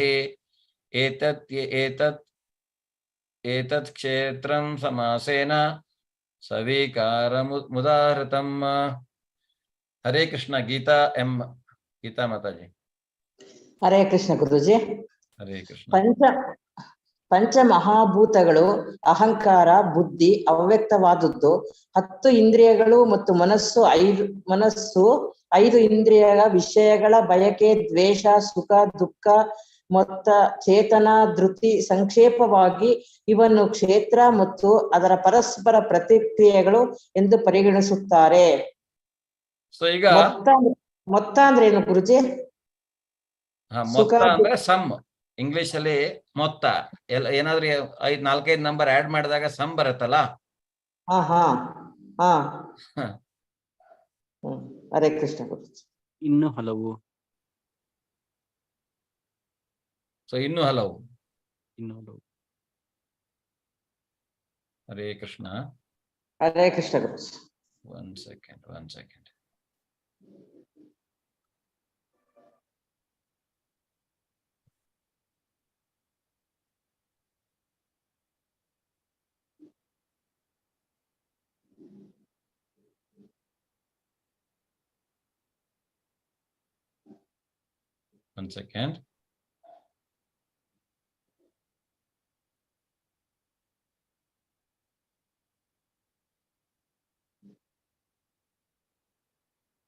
ಓಕೆ. ಸೊ ಇಲ್ಲಿ ನಾವು ನೋಡ್ಲಿಕ್ಕೆ ಹೋದ್ರೆ ಪಂಚಭೂತಗಳು ಅಂದ್ರೆ ಯಾವುದು? ಜಡವಸ್ತು ಆಗುವುದೇ ಪಂಚಭೂತಗಳಿಂದ. ಪಂಚಭೂತಗಳು ಯಾವುದು? ಆಕಾಶ, ಭೂಮಿ, ಗಾಳಿ, ನೀರು. ಭೂಮಿ, ನೀರು, ಅಗ್ನಿ, ವಾಯು ಮತ್ತೆ ಆಕಾಶ ಅಲ್ವಾ? ಇವು ಪಂಚಭೂತಗಳು. ಇವು ಸಹಿತ ಭಗವಂತನಿಂದ ಬಂದಿರುವ ಶಕ್ತಿಗಳೇ ಅನ್ನೋದನ್ನ ಅವನು ಹೇಳಿರ್ತಾನೆ. ಆಮೇಲೆ ನಮಗೆ ಇನ್ನು 3 ಶಕ್ತಿಗಳು ಅವನಿಂದ ಬರುವಂತಹದ್ದು. ಯಾವುದು? ಅಹಂಕಾರ, ಬುದ್ಧಿ ಮತ್ತೆ ಮನಸ್ಸನ್ನು ಹೇಳ್ತಾನೆ. ಆದ್ರೆ ಈಗ ಇಲ್ಲಿ ನಾವು ತಿಳ್ಕೊಳ್ಳೋಣ ಮನಸ್ಸರ ಬಗ್ಗೆ, ಆಮೇಲೆ ಬರೋಣ.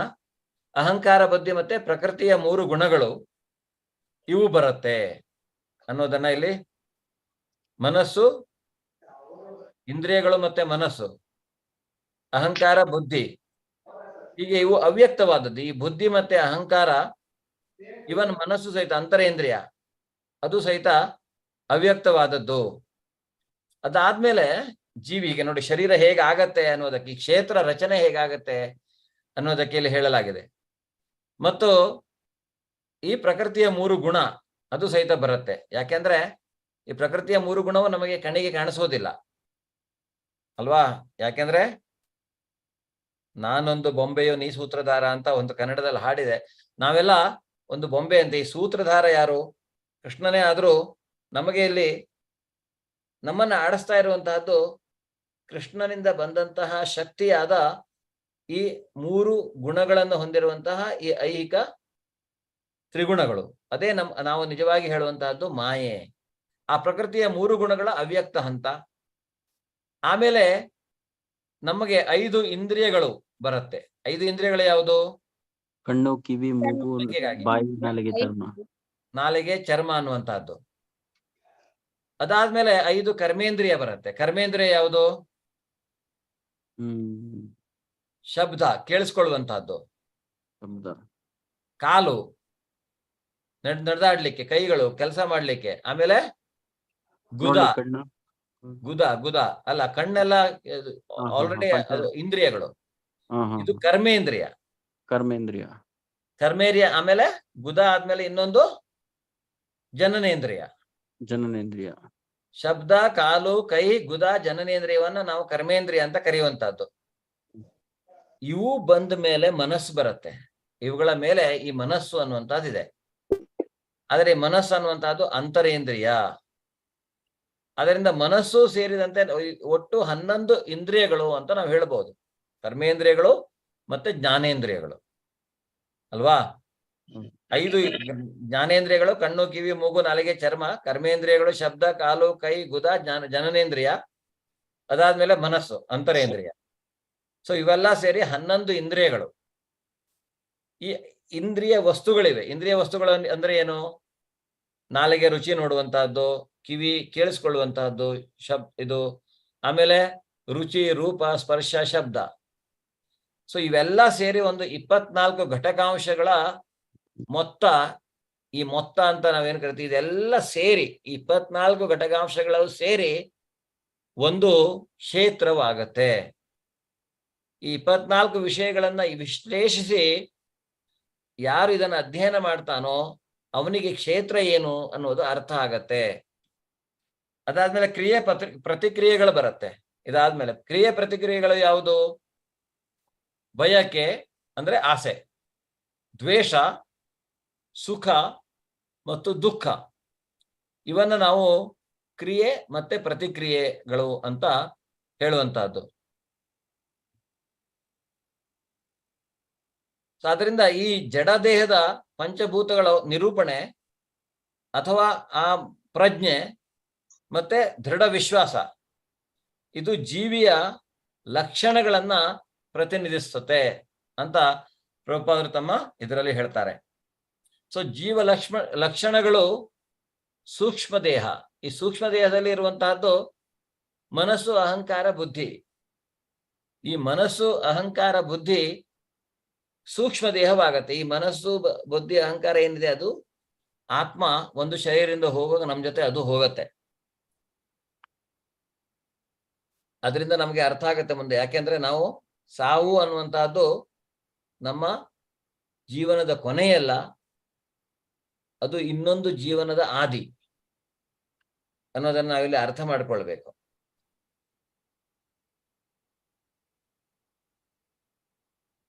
ಸೊ ದೇಹ ಈ ಎಲ್ಲಾ ಅಂಶಗಳ ನಿರೂಪಣೆ 6 ಬಗೆಯ ವ್ಯತ್ಯಾಸಗಳಿವೆ. ದೇಹಕ್ಕೆ 6 ಬಗೆಯ ವ್ಯತ್ಯಾಸ ಏನು? ದೇಹ ಹುಟ್ಟುತ್ತದೆ, ದೇಹ ಬೆಳೆಯುತ್ತದೆ, ದೇಹ ಮತ್ತೆ ಇರುತ್ತೆ, ಉಳಿಯುತ್ತದೆ, ಉಪ ಉತ್ಪತ್ತಿಗಳನ್ನ ಉತ್ಪಾದಿಸ್ತದೆ. ಅಂದ್ರೆ ಮಕ್ಕಳು ಮಾಡುವಂತಹದ್ದು ಉಪ ಉತ್ಪತ್ತಿಗಳು. ಆಮೇಲೆ ಈ ದೇಹ ಅನ್ನುವಂಥದ್ದು ಕ್ಷಯಿಸತ್ತೆ ಅಲ್ವಾ? ಜನ್ಮ, ಮೃತ್ಯು, ಜರ, ವ್ಯಾಧಿ. ಜರ ಅಂದ್ರೆ ಕ್ಷಯಿಸುವಂತಹದ್ದು, ವ್ಯಾಧಿ ಅಂದ್ರೆ ರೋಗಗಳು ಬರುವಂತಹದ್ದು ಇಲ್ಲಿ. ಆಮೇಲೆ ಈ ಶರೀರ ಅನ್ನುವಂಥದ್ದು ಮಾಯವಾಗತ್ತೆ, ಅದು ಪಂಚಭೂತಗಳಲ್ಲಿ ಲೀನವಾಗತ್ತೆ ಅಂತ ನಾವು ಹೇಳ್ತೇವೆ. ಅದರಿಂದ ಕ್ಷೇತ್ರವು, ಈ ಕ್ಷೇತ್ರ ಅನ್ನುವಂಥದ್ದು ಏನಿದೆ ಶರೀರ, ಇದು ಅನಿತ್ಯವಾದಂತಹದ್ದು. ಅಂದ್ರೆ ಇದು ಶಾಶ್ವತವಾದಂತಹದ್ದಲ್ಲ, ಮತ್ತೆ ಇದು ಭೌತಿಕವಾದಂತಹದ್ದು, ಇದು ಆಧ್ಯಾತ್ಮಿಕವಾದಂತಹದ್ದಲ್ಲ. ಆಧ್ಯಾತ್ಮಿಕವಾದಂತಹ ಶರೀರ ನಿತ್ಯವಾಗಿರತ್ತೆ, ಶಾಶ್ವತವಾಗಿರತ್ತೆ. ಭೌತಿಕ ಶರೀರ ಅನಿತ್ಯ ಮತ್ತು ಅಶಾಶ್ವತ. ಆದ್ರೆ ಈ ಕ್ಷೇತ್ರಜ್ಞ ಆ ಶರೀರದಿಂದ ಬೇರೆಯಾದವನು, ಅವನು ಆ ಶರೀರ ಅಲ್ಲ. ಆದ್ರೆ ನಾವು ತಿಳ್ಕೊಳ್ಳೋದೇನು, ನಾನೇ ಈ ಶರೀರ ಅನ್ನುವ ರೀತಿಯಲ್ಲಿ ನಾವು ಬರೀ ಅನ್ನಮಯ ಕೋಶದಲ್ಲಿ ಅಥವಾ ಈ ಏನ್ ಹೇಳ್ತೇವೆ ಅದು ಅಲ್ಲಿಯೇ ಇರುವಂತಹದ್ದು ನಾವು ಜಾಸ್ತಿ. ಸೊ ಇದು ನಾವು ಕ್ಷೇತ್ರದ ಬಗ್ಗೆ ತಿಳ್ಕೊಳ್ಳುವಂತಹದ್ದು. ಆಮೇಲೆ ಅಮಾನಿತ್ವಂ, ಅದಮ್ಯತ್ವಂ, ಅಹಿಂಸಾಂ, ಕ್ಷಾಂತಿರಾರ್ಜವಂ, ಆಚಾರ್ಯೋಪಾಸನಂ, ಶೌಚಂ, ಸ್ಥೈರ್ಯಮಾತ್ಮ ವಿನಿಗ್ರಹ, ಇಂದ್ರಿಯಾರ್ಥೇಷು ವೈರಾಗ್ಯಂ, ಮನ ಅಹಂಕಾರ ಏವ ಚ, ಜನ್ಮ ಮೃತ್ಯು ಜರಾ ವ್ಯಾಧಿ ದುಃಖ ದೋಷಾನುದರ್ಶನಂ, ಅಸಕ್ತಿರನಭಿಷ್ಟಂಗಃ ಪುತ್ರಧಾರಾ ಗೃಹಾದಿಷು, ನಿತ್ಯಂಚ ಸಮಚಿತ್ವತ್ವಂ ಮಿಷ್ಟಾನಿಷ್ಟೋಪಪತ್ತಿಷು, ಮಯಿ ಚಾನನ್ಯ ಯೋಗೇನ ಭಕ್ತಿರವ್ಯಭಿಚಾರಿಣಿ, ವಿವಿಕ್ತದೇಶೇ ಸೇವಿತ್ವಂ ಅರತಿ ಜನಸಂಸದಿ, ಅಧ್ಯಾತ್ಮಜ್ಞಾನ ನಿತ್ಯತ್ವಂ ತತ್ವಜ್ಞಾನಾರ್ಥದರ್ಶನಂ, ಏತಜ್ಞಾನಮಿತಿ ಪ್ರೋಕ್ತಾಂ ಜ್ಞಾನಂ ಯದತೋನ್ಯಥಾ. ಹರೇ ಕೃಷ್ಣ. ಪಾಂಡುರಂಗ್ ಪ್ರಭುಜಿ, ಹರೇ ಕೃಷ್ಣ. ಓದ್ತೀರಾ? ಹರೇ ಕೃಷ್ಣ ಪ್ರಭುಜಿ. ಹರೇ ಕೃಷ್ಣ. ನಮ್ರತೆ, ಜಂಬವಿಲ್ಲದಿರುವುದು, ಅಹಿಂಸೆ, ತಾಳ್ಮೆ, ಸರಳತೆ, ನಿಜವಾದ ಗುರುವಿನ ಬಳಿಗೆ ಹೋಗುವುದು, ಶೌಚ, ಸ್ಥೈರ್ಯ, ಆತ್ಮ ಸಂಯಮ, ಇಂದ್ರಿಯ ತೃಪ್ತಿಯ ವಸ್ತುಗಳಲ್ಲಿ ವೈರಾಗ್ಯ, ಅಹಂಕಾರವಿಲ್ಲದಿರುವುದು, ಜನ್ಮ, ಸಾವು, ಮುಪ್ಪು ಮತ್ತು ರೋಗಗಳ ಕೆಡುಕುಗಳನ್ನು ಗ್ರಹಿಸುವುದು, ಅನಾಸಕ್ತಿ, ಮಕ್ಕಳು, ಹೆಂಡತಿ, ಮನೆ ಮತ್ತಿತರ ವಿಷಯಗಳಲ್ಲಿ ಸಿಕ್ಕಿಕೊಳ್ಳದೆ ಮುಕ್ತವಾಗಿರುವುದು, ಇಷ್ಟಾನಿಷ್ಟಗಳ ಮಧ್ಯೆ ಸಮಚಿತ್ತತೆ, ನನ್ನಲ್ಲಿ ನಿರಂತರವಾದ ಮತ್ತು ಪರಿಶುದ್ಧವಾದ ಭಕ್ತಿ, ಏಕಾಂತ ಪ್ರದೇಶಗಳಲ್ಲಿ ವಾಸ ಮಾಡುವ ಅಭಿಲಾಷೆ, ಜನಸಮೂಹಗಳಲ್ಲಿ ಆಸಕ್ತಿವಿಲ್ಲದಿರುವುದು, ಆತ್ಮ ಸಾಕ್ಷಾತ್ಕಾರದ ಮಹತ್ವವನ್ನು ಒಪ್ಪಿಕೊಳ್ಳುವುದು, ಪರಿಪೂರ್ಣ ಸತ್ಯದ ತತ್ವಜ್ಞಾನಾರ್ಥ ಅನ್ವೇಷಣೆ, ಇವೆಲ್ಲ ಜ್ಞಾನ ಎಂದು ನಾನು ಘೋಷಿಸುತ್ತೇನೆ. ಇದಲ್ಲದೆ ಇರುವುದೆಲ್ಲ ಅಜ್ಞಾನ. ಹರೇ ಕೃಷ್ಣ ಪ್ರಭುಜಿ. ಹರೇ ಕೃಷ್ಣ. ಸೊ ಜ್ಞಾನ ಅಂದ್ರೆ ಏನು ಅನ್ನೋದನ್ನ ಇಲ್ಲಿ ಭಗವಂತ ಹೇಳ್ತಾನೆ. ಸೊ ಅದರಲ್ಲಿ ಅಂದ್ರೆ ನಮ್ರತೆ, ಜಂಬವಿಲ್ಲದಿರುವುದು, ಇವೆಲ್ಲ ಜ್ಞಾನ. ಅಹಿಂಸೆ, ತಾಳ್ಮೆ, ಸರಳತೆ, ನಿಜವಾದ ಗುರುವಿನ ಹೋಗುವುದು, ಶೌಚ ಅಂದ್ರೆ ಒಳಗೆ ಹೊರಗೆ ಎರಡೂ ಕಡೆ ಶುದ್ಧವಾಗಿರುವಂತಹದ್ದು, ಸ್ಥೈರ್ಯ, ಧೃತಿಗೆಡದೇ ಇರುವಂತಹದ್ದು, ಆತ್ಮ ಸಂಯಮ, ಎಲ್ಲಾ ಕಾಲದಲ್ಲಿಯೂ ಒಂದೇ ರೀತಿಯಾಗಿ ನಾವು ಅದಕ್ಕೆ ಪ್ರತಿಕ್ರಿಯೆ ಅಂದ್ರೆ ಯಾವುದೇ ರೀತಿಯಾದಂತಹ ಪ್ರತಿಕ್ರಿಯೆ ಇಲ್ಲದೆ ಇರುವಂತಹದ್ದು, ಇಂದ್ರಿಯ ತೃಪ್ತಿಯ ವಸ್ತುಗಳಲ್ಲಿ ವೈರಾಗ್ಯ, ಅಂದ್ರೆ ಕಾಮಾಸಕ್ತಿಯ ಕೆಲಸಗಳನ್ನ ಮಾಡದೇ ಇರುವಂತಹದ್ದು, ಕಾಮದಿಂದ ನಿರಾಸಕ್ತಿಯನ್ನು ಹೊಂದುವಂತಹದ್ದು, ಅಹಂಕಾರ, ಜನ್ಮ, ಸಾವು, ಮುಪ್ಪು ಮತ್ತು ರೋಗಗಳ ಕೆಡಕನ್ನ ಗ್ರಹಿಸುವುದು. ಯಾಕೆಂದ್ರೆ ಇದು ಅರ್ಥ ಮಾಡ್ಕೊಳ್ಬೇಕು, ಜನ್ಮ, ಮೃತ್ಯು, ಜರಾ, ವ್ಯಾಧಿ ಈ ಐಹಿಕ ಪ್ರಪಂಚದ ಇಲ್ಲಿ ಇದ್ದದ್ದೇ ಇದು. ಇದನ್ನ ತಪ್ಪಿಸ್ಕೊಂಡು ಹೋಗ್ಲಿಕ್ಕೆ ಯಾರಿಗೂ ಸಾಧ್ಯವಿಲ್ಲ ಇಲ್ಲಿರುವಾಗ ಅನ್ನುವಂತ ನಾವು ಅರ್ಥ ಮಾಡ್ಕೊಳ್ಬೇಕು. ಆದ್ರೆ ಭಕ್ತ ಅನ್ನುವಂಥವನಿಗೆ ಈ ಕಷ್ಟ ಬಂದಾಗ ತಳ್ಕೊಳ್ಬೇಕು. ಯಾಕೆಂದ್ರೆ ಅದು ನಮ್ಮನ್ನ ಮುಕ್ತಿಗೆ ಹತ್ರ ಮಾಡತ್ತೆ. ಅಥವಾ ನಾವು ಏನನ್ನಾದ್ರೂ ಅನುಭವಿಸ್ತಾ ಇದ್ರೆ ಇವಾಗ, ಅಯ್ಯೋ ಯಾಕಪ್ಪ ನನಗೆ ಇಷ್ಟೊಂದು ಇದು, ಆದರೆ ಭಕ್ತನಾದವನು ವಿಚಲಿತನಾಗುವುದಿಲ್ಲ. ನನಗೆ ತೊಂದರೆ ಇದೆಯಾ, ಆ ತೊಂದರೆಯನ್ನು ಭಗವಂತ ನನಗೆ ಯಾಕೆ ಕೊಟ್ಟಿದ್ದಾನೆ? ಯಾಕೆಂದ್ರೆ ನನ್ನ ಕಾಮ್ಯ ಕರ್ಮದ ಫಲ ಅದು. ಆ ಫಲವನ್ನು ನಾನಿನ್ನ ಅನುಭವಿಸ್ತಾ ಇದ್ದೇನೆ. ಆದ್ರೆ ಭಕ್ತಿಯನ್ನ ಹೆಚ್ಚು ಮಾಡೋದ್ರಿಂದ ಭಕ್ತನ ಅದನ್ನು ಧೃತಿಗೆಡುವುದಿಲ್ಲ. ಕೊಟ್ಟಿದ್ದೀಯಾ, ಆಯ್ತಪ್ಪ, ನಾನು ಯಾವುದೋ ಒಂದು ಕಾಲದಲ್ಲಿ ಕಾಮ್ಯ ಫಲಾಪೇಕ್ಷಿತ ಕರ್ಮವನ್ನ ಮಾಡಿದ್ದೆ, ಅದಕ್ಕೆ ನಾನು ಈಗ ಫಲವನ್ನು ಅನುಭವಿಸ್ತಾ ಇರುವಂತಹದ್ದು. ಅದರಿಂದ ಇದನ್ನು ಅನುಭವಿಸ ಆದ್ಮೇಲೆ ನಾನು ಶುದ್ಧನಾಗ್ತೇನೆ ಅಲ್ವಾ? ಈಗ ಆ ಕರ್ಮದ ಫಲವನ್ನ ನಾನು ಒಂದ್ಸಲ ಉಂಡ ಮೇಲೆ ಮತ್ತೆ ನನಗೆ ಆ ಕರ್ಮದ ಫಲ ಇಲ್ಲೋ ಅಲ್ಲ, ಅದಲ್ಲಿಗೆ ಮುಗಿದೋಗತ್ತೆ. ಅದಕ್ಕಾಗಿಯೇ ಅವನು ಆ ರೀತಿಯಾಗಿ ಅದನ್ನ ಗ್ರಹಿಸುವಂತಹದ್ದು. ಮಕ್ಕಳು, ಹೆಂಡತಿ, ಮನೆ ಮತ್ತಿತರ ವಿಷಯಗಳಲ್ಲಿ ಸಿಕ್ಕಿಕೊಳ್ಳದೆ ಇರುವಂತಹದ್ದು. ಇದೊಂದು ವೈರಾಗ್ಯದ ಪರಿಸ್ಥಿತಿ. ಹೇಗೆ ನಾವು ಈ ಆಶ್ರಮಗಳಲ್ಲಿ ಬ್ರಹ್ಮಚರ್ಯ, ವಾನಪ್ರಸ್ಥ, ಮತ್ಯಾವುದು, ಗೃಹಸ್ಥ, ಸನ್ಯಾಸ.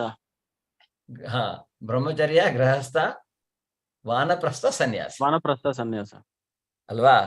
ಬ್ರಹ್ಮಚರ್ಯ ಯಾಕೆ? ಜ್ಞಾನಾರ್ಜನೆಯನ್ನ ಮಾಡಬೇಕು. ಗೃಹಸ್ಥ ಯಾಕೆ? ಸತ್ಪ್ರಜೆಗಳನ್ನ ಪಡೆದು ದಾನ ಧರ್ಮಗಳನ್ನ ಮಾಡಿಕೊಂಡು, ಅಂದ್ರೆ ಆ ಒಂದು ಮಾಡಿಕೊಂಡು ಅವನು ಆಮೇಲೆ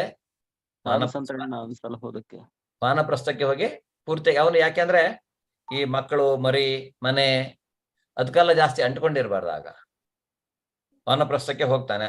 ಅಂದ್ರೆ ಈಗ ಗೃಹಸ್ಥಾಶ್ರಮದಲ್ಲಿ ಇರೋದ್ರಿಂದ ಹೆಂಡತಿ ಇಬ್ರು ಒಟ್ಟಿಗೆ ಹೋಗ್ಬೋದು.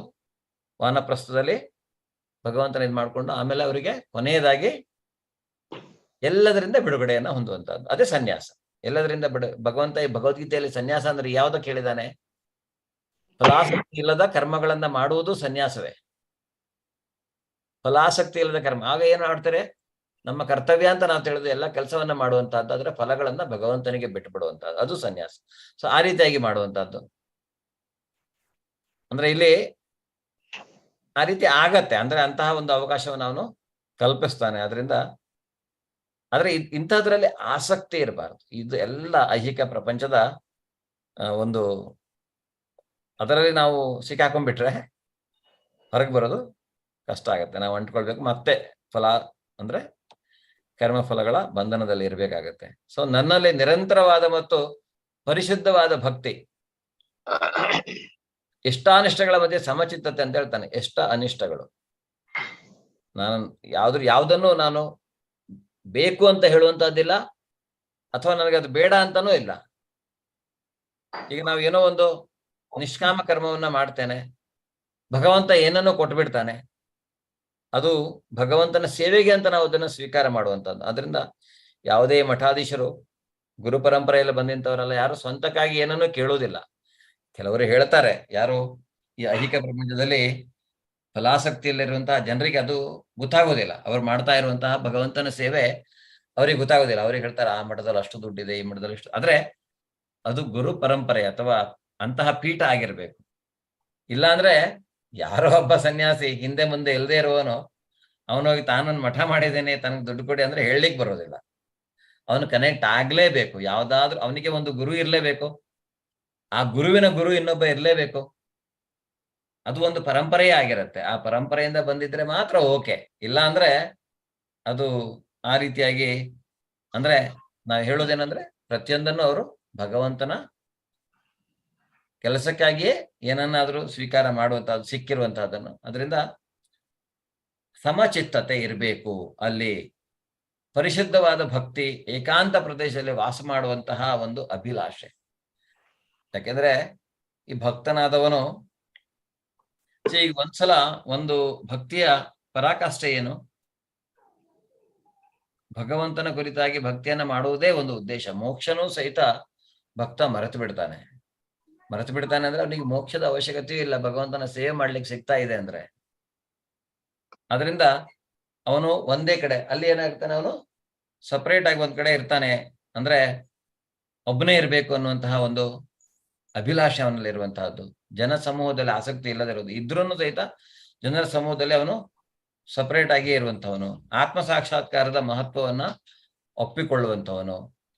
ಪರಿಪೂರ್ಣ ಸತ್ಯದ ತತ್ವಜ್ಞಾನಾರ್ಥ ಅನ್ವೇಷಣೆ. ಪರಿಪೂರ್ಣ ಸತ್ಯ ಅಂದ್ರೆ ಭಗವಂತ, ತತ್ವಜ್ಞಾನಾರ್ಥ ಅಂದ್ರೆ ತಾತ್ವಿಕವಾಗಿ ಏನನ್ನ ಜ್ಞಾನ ನಮಗೆ ಬರ್ತಾ ಇದೆ ಅದರ ಅನ್ವೇಷಣೆ ಮಾಡುವಂತಹದ್ದು ಅಲ್ವಾ. ಈ ಜ್ಞಾನದಲ್ಲಿ ಈಗ ಹೇಳಿದೆ ನಾನು ಹೀಗೆ ಮಾಡ್ಬೇಕು ಅಂತ ಅನ್ವೇಷಣೆ, ಅದನ್ನ ಮಾಡಿ ನೋಡುವಂತಹದ್ದು, ಮುಂದುವರ್ಕೊಂಡು ಹೋಗುವಂತಹದ್ದು ಆ ಮಾರ್ಗದಲ್ಲಿ. ಸೊ ಇದು ಭಗವಂತ ಜ್ಞಾನ ಹೇಳ್ತಾನೆ. ಇದನ್ನ ಬಿಟ್ರೆ ಉಳಿದದ್ದೆಲ್ಲ ಅಜ್ಞಾನ ಅನ್ನೋದನ್ನ ಹೇಳ್ತಾನೆ. ಜ್ಞೇಯಂ ಯತ್ತತ್ ಪ್ರವಕ್ಷ್ಯಾಮಿ ಯಜ್ಞಾತ್ವಾಮೃತಮಶ್ನುತೆ ಅನಾದಿಂ ಮತ್ಪರಂ ಬ್ರಹ್ಮ ನ ಸತ್ತನ್ನಾಸದುಚ್ಯತೆ. ಹರೇ ಕೃಷ್ಣ. ನೆಕ್ಸ್ಟ್ ಯಾರಾದ್ರೂ ಓದ್ತೀರಾ? ಹ್ಯಾಂಡ್ ರೇಸ್ ಮಾಡದೇ ಇರುವವರು? ಇಲ್ಲ, ನಾನು ಶಂಕರ್ ಪ್ರಭುಜಿಗೆ ಹೇಳ್ತೇನೆ. ಓದ್ಲಾ ಪ್ರಭುಜಿ? ಹೌದು. ಯಾವ ಜ್ಞಾನವನ್ನು ತಿಳಿದುಕೊಂಡು ನೀನು ಅಮೃತತ್ವವನ್ನು ಸವೆಯುವೆಯೋ ಆ ಜ್ಞೇಯವಾದುದನ್ನು ವಿವರಿಸುತ್ತೇನೆ. ಅನಾದಿಯಾದ ಮತ್ತು ನನಗೆ ಅಧೀನವಾದ ಬ್ರಹ್ಮನ್ ಈ ಐಹಿಕ ಜಗತ್ತಿನ ಕಾರಣದಾಚೆ ಇದೆ. ಈ ಬ್ರಹ್ಮನ್ ಅನ್ನುವಂಥದ್ದೇನು?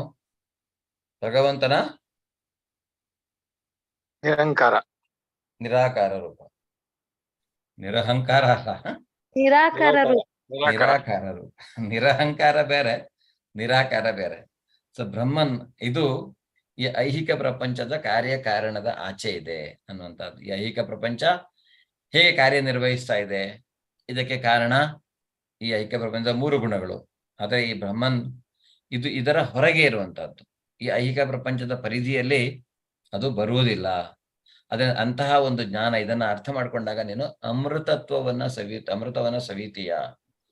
ಈ ಜ್ಞಾನವನ್ನ ಅರ್ಥ ಮಾಡ್ಕೊಳ್ಳೋದನ್ನ, ಅಂತಹ ಜ್ಞಾನವನ್ನ, ಅಂದ್ರೆ ಜ್ಞೇಯವಾದದ್ದು. ಜ್ಞೇಯ ಅಂದ್ರೆ ಏನು? ಜ್ಞಾನದ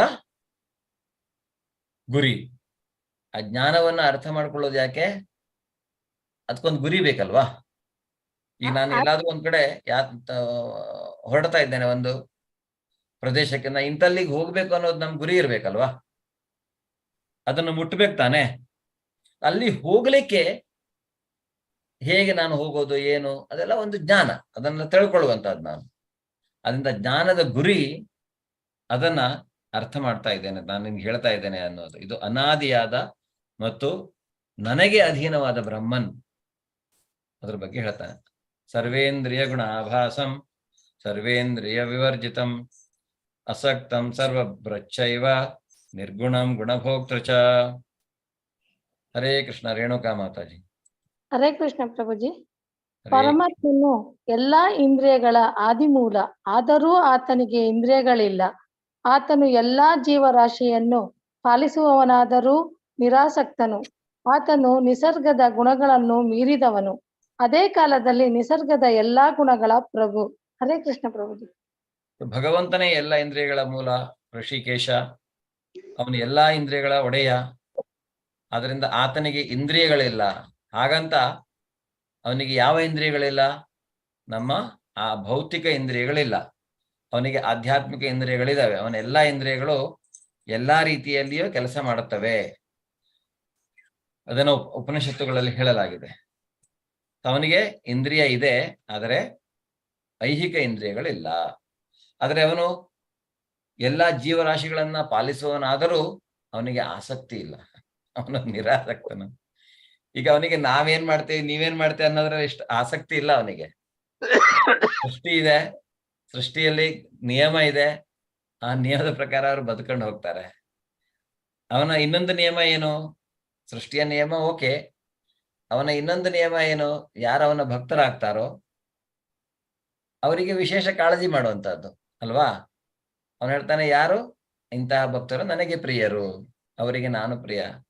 ಸೊ ಆದ್ರಿಂದ ಭಗವಂತನಿಗೆ ಪ್ರಿಯ ಮಾಡ್ಬೇಕು. ಈಗ ಅದಕ್ಕೆ ಅಂದ್ರೆ ಆ ರೀತಿಯಾಗಿ ನಾವು ಅದಕ್ಕೆ ಅವನಿಗೆ ಇಲ್ಲಿ ಆಸಕ್ತಿ ಇಲ್ಲ. ನಿಸರ್ಗದ ಎಲ್ಲಾ ಗುಣಗಳ ಪ್ರಭು ನಾನು ಅನ್ನೋದನ್ನ ಇಲ್ಲಿ ಹೇಳ್ತಾ ಇದ್ದಾನೆ.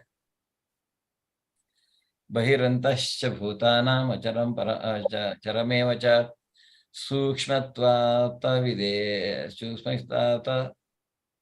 ಸೂಕ್ಷ್ಮತ್ವಾತ್ ತದ ವಿಜ್ಞೇಯಂ ದೂರಸ್ಥಂ ಚಾಂತಿಕೆ ಚ ಸತ್ತ. ಹರೇ ಕೃಷ್ಣ. ಗೀತಾ ಮಾತಾಜಿ. ಹರೇ ಕೃಷ್ಣ ಗುರುಜಿ. ಪರಮ ಸತ್ಯನು ಎಲ್ಲಾ ಜೀವಿಗಳ ಮತ್ತು ಚರಾಚರಗಳ ಒಳಗೂ ಹೊರಗೂ ಇದ್ದಾನೆ.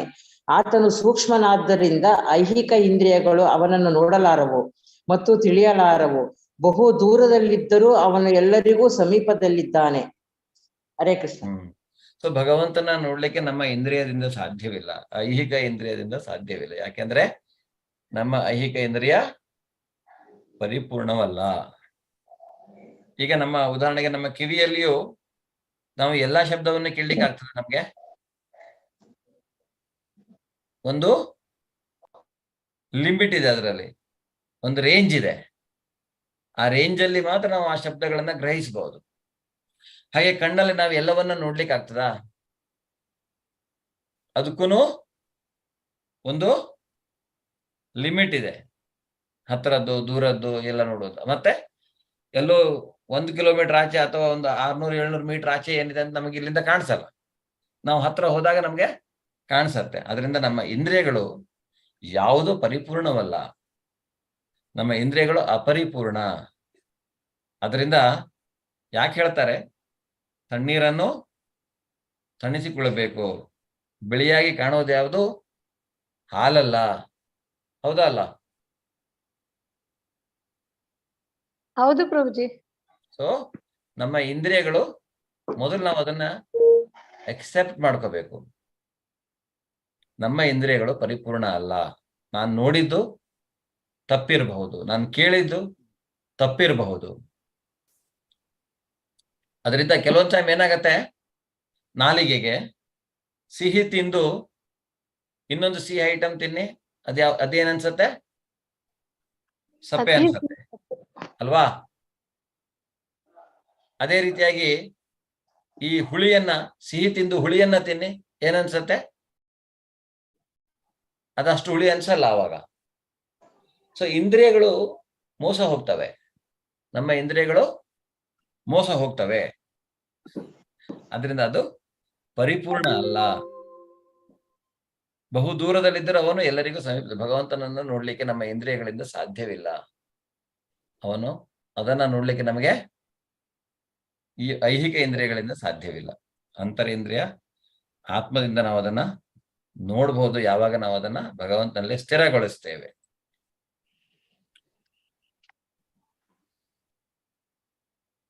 ಜ್ಯೋತಿಷಾಮಪಿ ತಜ್ಜ್ಯೋತಿ ತಮಸ್ಸ ಪರಮುಚ್ಯತೆ ಜ್ಞಾನಂ ಜ್ಞೇಯಂ ಜ್ಞಾನಗಮ್ಯಂ ಹೃದಯ ಸರ್ವಸ್ಯ ವಿಷ್ಟಿತಂ. ಹರೇ ಕೃಷ್ಣ. ಮತ್ತಾರಾದ್ರೂ ಹ್ಯಾಂಡ್ ರೈಸ್ ಓದೋರು? ಹರೇ ಕೃಷ್ಣ ಪ್ರಭುಜಿ, ಓದ್ಲಾ ಪ್ರಭುಜಿ? ಹಾ, ಓದಿ ಮಾತಾಡಿ. ಆತನು ಎಲ್ಲಾ ಪ್ರಕಾಶಮಾನ ವಸ್ತುಗಳ ಬೆಳಕಿನ ಮೂಲ. ಆತನು ಜಡವಸ್ತುವಿನ ತಮಸ್ಸಿನಾಚೆ ಇದ್ದಾನೆ ಮತ್ತು ಅವನು ಅವ್ಯಕ್ತನು. ಅವನು ಜ್ಞಾನದ ವಸ್ತು ಮತ್ತು ಜ್ಞಾನದ ಗುರಿ. ಅವನು ಎಲ್ಲರ ಹೃದಯಗಳಲ್ಲಿ ಪ್ರತಿಷ್ಠಿತನಾಗಿದ್ದಾನೆ. ಪರಮಾತ್ಮ. ಈ ಪರಮಾತ್ಮನವನು ಯಾರು ಅನ್ನೋದನ್ನ ಹೇಳ್ತಾರೆ. ಎಲ್ಲಾ ಪ್ರಕಾಶಮಾನ ವಸ್ತುಗಳ ಬೆಳಕಿನ ಮೂಲ. ಸೂರ್ಯನ ಬೆಳಕಿನ ಮೂಲ ಭಗವಂತ, ಪ್ರಕಾಶಮಾನ ವಸ್ತು. ಚಂದ್ರನ ಬೆಳಕಿನ ಮೂಲ ಭಗವಂತ. ಆತನು ಜಡ ವಸ್ತುವಿನ ತಮಸ್ಸಿನ ಆಚೆ ಇದ್ದಾನೆ. ಜಡವಸ್ತು ಅಂದ್ರೆ ಒಂದು ತಮೋ ಗುಣಕ್ಕೆ ಒಂಥರ ಜಡತ್ವ. ಜಡತ್ವ ಅಂದ್ರೆ ತಮೋಗುಣ, ಏನೋ ಅಲ್ಲಿ ಶಕ್ತಿ ಇರುವುದಿಲ್ಲ. ಅದೇ ಜಡತ್ವ ಅನ್ನುವಂಥದ್ದೇ ಅದರ ಹೊರಗೆ ಇದ್ದಾನೆ ಅನ್ನುವಂಥದ್ದು. ಆದ್ರೆ ಈ ಜಡವಸ್ತು ಸಹಿತ ಪಂಚಭೂತಗಳಿಂದ ಭಗವಂತನ ಶಕ್ತಿಯಿಂದನೇ ಆಗುವಂಥದ್ದು. ಆದ್ರೆ ಎಲ್ಲಿ ತನಕ ಅದರಲ್ಲಿ ಚೇತನ ಇಲ್ಲ, ಅದು ತಮಸ್ಸೆ. ಅದರಿಂದ ಈ ಜಡವಸ್ತುವಿನ ತಮಸ್ಸಿನ ಆಚೆ ಅವನಿರುವಂಥವನು. ಜ್ಞಾನ ಮತ್ತು ಜ್ಞಾನದ ವಸ್ತು ಮತ್ತು ಜ್ಞಾನದ ಗುರಿ. ಅವನೇ ಜ್ಞಾನ. ಈ ಜ್ಞಾನದಿಂದ ತಿಳ್ಕೊಳ್ಳುವುದು ಅವನನ್ನೇ, ಜ್ಞಾನದ ವಸ್ತುನು ಅವನೇ.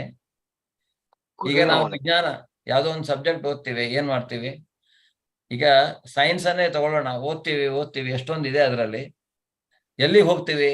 ಅದ್ರ ಬಗ್ಗೆ ತಿಳ್ಕೊಳ್ತಾ ಫೈನಲಿ ನಾವು ಹೋಗುವಂತಹದ್ದು, ಅರ್ಥ ಮಾಡಿಕೊಳ್ಳುವಂತಹದ್ದು ನಿಜವಾದ ಗುರಿ ಭಗವಂತನಲ್ಲಿ ಅಂದ್ರೆ ಮಾತ್ರ ಅದು ಜ್ಞಾನ.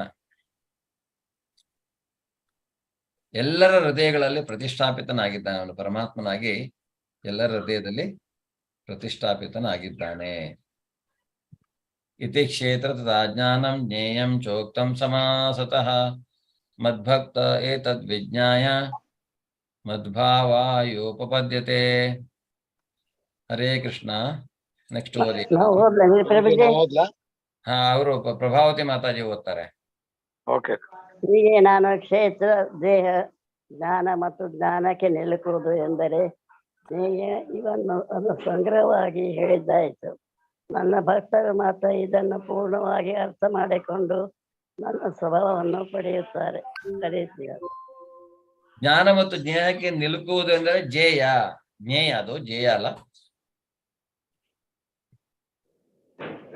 ನನ್ನ ಭಕ್ತರು ಮಾತ್ರ ಇದನ್ನ ಯಾರು ಅರ್ಥ ಮಾಡಿಕೊಂಡು ನನ್ನ ಸ್ವಭಾವವನ್ನ ಪಡಿತಾರೆ. ಭಗವಂತ ಹೇಳ್ತಾನೆ, ಏನ್ ಹೇಳ್ತಾನೆ? ಯಾರು ಇದನ್ನ ಅರ್ಥ ಮಾಡಿಕೊಳ್ತಾರೋ, ಅದನ್ನ ಅರ್ಥ ಮಾಡಿಕೊಳ್ಳುವವರು ಯಾರು ಅಲ್ಲ, ಅದು ಭಗವಂತನ ಭಕ್ತರಾಗಿರ್ತಾರೆ. ಅವ್ರು ಮಾತ್ರ ಇದನ್ನ ಅರ್ಥ ಮಾಡಿಕೊಳ್ತಾರೆ ಮತ್ತು ಆಮೇಲೆ ತನ್ನ ಸ್ವಭಾವವನ್ನು ಅವರು ಪಡಿತಾರೆ. ಭಗವಂತನ ಸ್ವಭಾವವನ್ನು ಅವರು ಪಡಿತಾರೆ ಅಂತ ಹೇಳ್ತಾನೆ. ನೋಡಿ ಎಷ್ಟು ಅಲ್ವಾ? ನಾವು ಸಹಿತ ಭಗವಂತನ ಗುಣಲಕ್ಷಣಗಳನ್ನ ಪಡೆಯಬಹುದು ಭಕ್ತಿಯನ್ನ ಮಾಡೋದ್ರಿಂದ. ಪ್ರಕೃತಿಂ ಪುರುಷಂ ಚೈವ ವಿದ್ಯನಾದಿ ಉಭಾವಪಿ ವಿಕಾರಾಂಶ ಗುಣಾಂಶೈವ ವಿದ್ಯೆ ಪ್ರಕೃತಿ ಸಂಭವಾನ್. ಹರೇ ಕೃಷ್ಣ. ಗೀತಾ ಮಾತಾಜಿ. ಹರೇ ಕೃಷ್ಣ ಗುರುಜಿ. ಪ್ರಕೃತಿ ಮತ್ತು ಜೀವಿಗಳು ಅನಾದಿ ಎಂದು ತಿಳಿಯಬೇಕು.